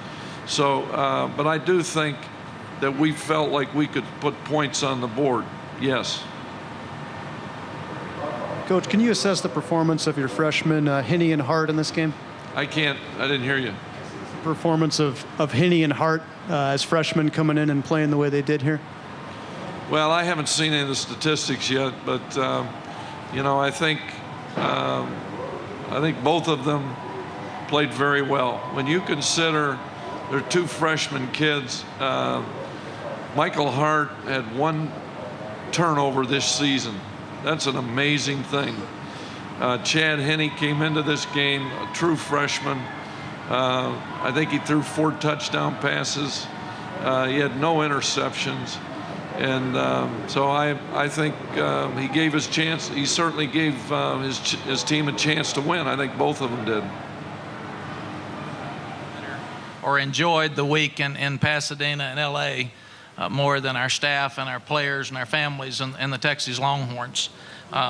Secondly, let me say congratulations to Lloyd Carr in Michigan. As Lloyd and I stood at the center of the field before the game, we talked briefly about the Rose Bowl, and he's been here 10 times, and what an awesome experience for him and how excited we were to be here. And we said the only thing bad about tonight, there's 2 really good teams that have great kids on both teams with wonderful traditions, never played before, and somebody's going to have to walk off the field disappointed. And I really don't think either team lost that game. The only reason we just left 2 seconds on the clock is I thought 15 might return the kickoff for a touchdown. We should have kicked it out of bounds. That would have been better for us. And the other thing is the way they were moving the ball at the end of the game, give them credit for both teams with class and character and heart and fighting back. And as excited as I am for our football team and our staff and all of our fans, I want to congratulate Michigan because there'll never be a better ball game in the Rose Bowl than that. There may be some as good, but that has to be as good a college football game as it could be. And it should be that way with 2 of the top 4 winning programs in college football that have never played it before. Texas and Michigan should come down to 2 seconds. I was really proud of our team, obviously. They've come from behind the last 4 games to win. They didn't get discouraged. They didn't lose their heart at any time. It was a field position game in the first half that we were losing. We were good on third down offensively. Michigan's been good all year. But we've had a camera change in Pasadena. You are now hearing from the winning coach, Mac Brown of Texas. 14 points. And then we came back out the second half, and Vince made the long run to put us up 21, but give them credit. Braylon Edwards is Roy Williams. He played so well tonight. We couldn't cover him. We tried to man him up. We tried to zone him. And Lloyd and his staff did a great job of putting him in a lot of different formations that we couldn't bump him because he was moving around all the time. Hart's going to be a great player. Henny's a great quarterback. I can't even imagine 2 freshmen playing that well, and their defense played hard. Our defense played hard throughout the night. It's a young defense, and Philip Giger and Derek Johnson just kept making play after play. Vince Young, they decided they were not going to let Cedric Benson gain 100 yards. They were not going to let him win the game, and I heard and felt some of that during the week as the press conferences were going on, and Vince Young took over the ball game. I've never seen an athletic performance from a quarterback running and throwing and competing and making plays like Vince Young did tonight. And our offensive staff did a great job of getting him in positions because they were stacking the line of scrimmage, still handing it to Ced some, even though they were overloading him, so Vince could make the plays to win the game. And then you give it to a walk-on senior in his 4th year that got a scholarship to start the year, to win the game after being iced twice, and Dusty Mangum's done a great job for us, and it's just a thrill for us to be here and win a game like that. This is the most unbelievable season that I've been through, simply because it's not the best group of players we've ever had, but it might be the best team that we've ever had because they've overcome so much. They've set a very, very high standard for next year's team. We'll have a lot of guys back, but that doesn't mean that we'll be as good a team. We've got to find the chemistry and the belief and the heart that this team had to be able to come back next year and do better than this. Questions? Coach, what did you say to Dusty after the first time out and before the second? You met him sort of halfway. I told him that he was the luckiest human being in the world, that on his last kick at the University of Texas, he was going to get to be the hero. And he was a great young man, and he was a very confident young man. He'd made every big kick in his career, and there was absolutely no question in my mind that this one was already good. And I told him they were going to call 2 timeouts, so just get ready for that. And then I brought our group over in front of him and said, if you all will protect, the kick's good, so you all need to help him. Don't relax. And he did just that. This is a California question. Do you think this answers all the critics about the Texas-Cal business, the win? I don't think we'll ever answer all the critics in sports. The BCS should be answering those instead of me. There should be questions about Utah. There should be questions about Louisville. There should be questions about the last 3 years why Texas didn't get in. It's amazing to me. I don't know if you were asking all those questions the last 3 years when Texas was left out. Cal had a great team. Cal deserves to be in the BCS in my estimation. But I don't think anybody that knows football has really questioned whether Texas should be here or not. Matt, congratulations, first of all. Yes. And did you change the game plan in any way in the second half because Vince was, so spectacularly on? Yes, our staff's done such a great job at halftime of changing things up, and they were just stacking the line of scrimmage, and they were not going to allow us to run the football. And that's been who we are, and they saw the stats, and if I was them, I would have asked Vince to throw the ball too, and they have great cornerbacks outside that ran bump and run, so we decided for Vince and the 2 tight ends to win the game, and that's what happened. Taking a look at the efforts of the victorious Mac Brown, Texas improves to 4-3 in bowl games on his watch. Brown is the first Longhorn coach since the legendary Darrell Royal to post a winning record in bowl games, and he does so winning with Texas in its first BCS bowl game.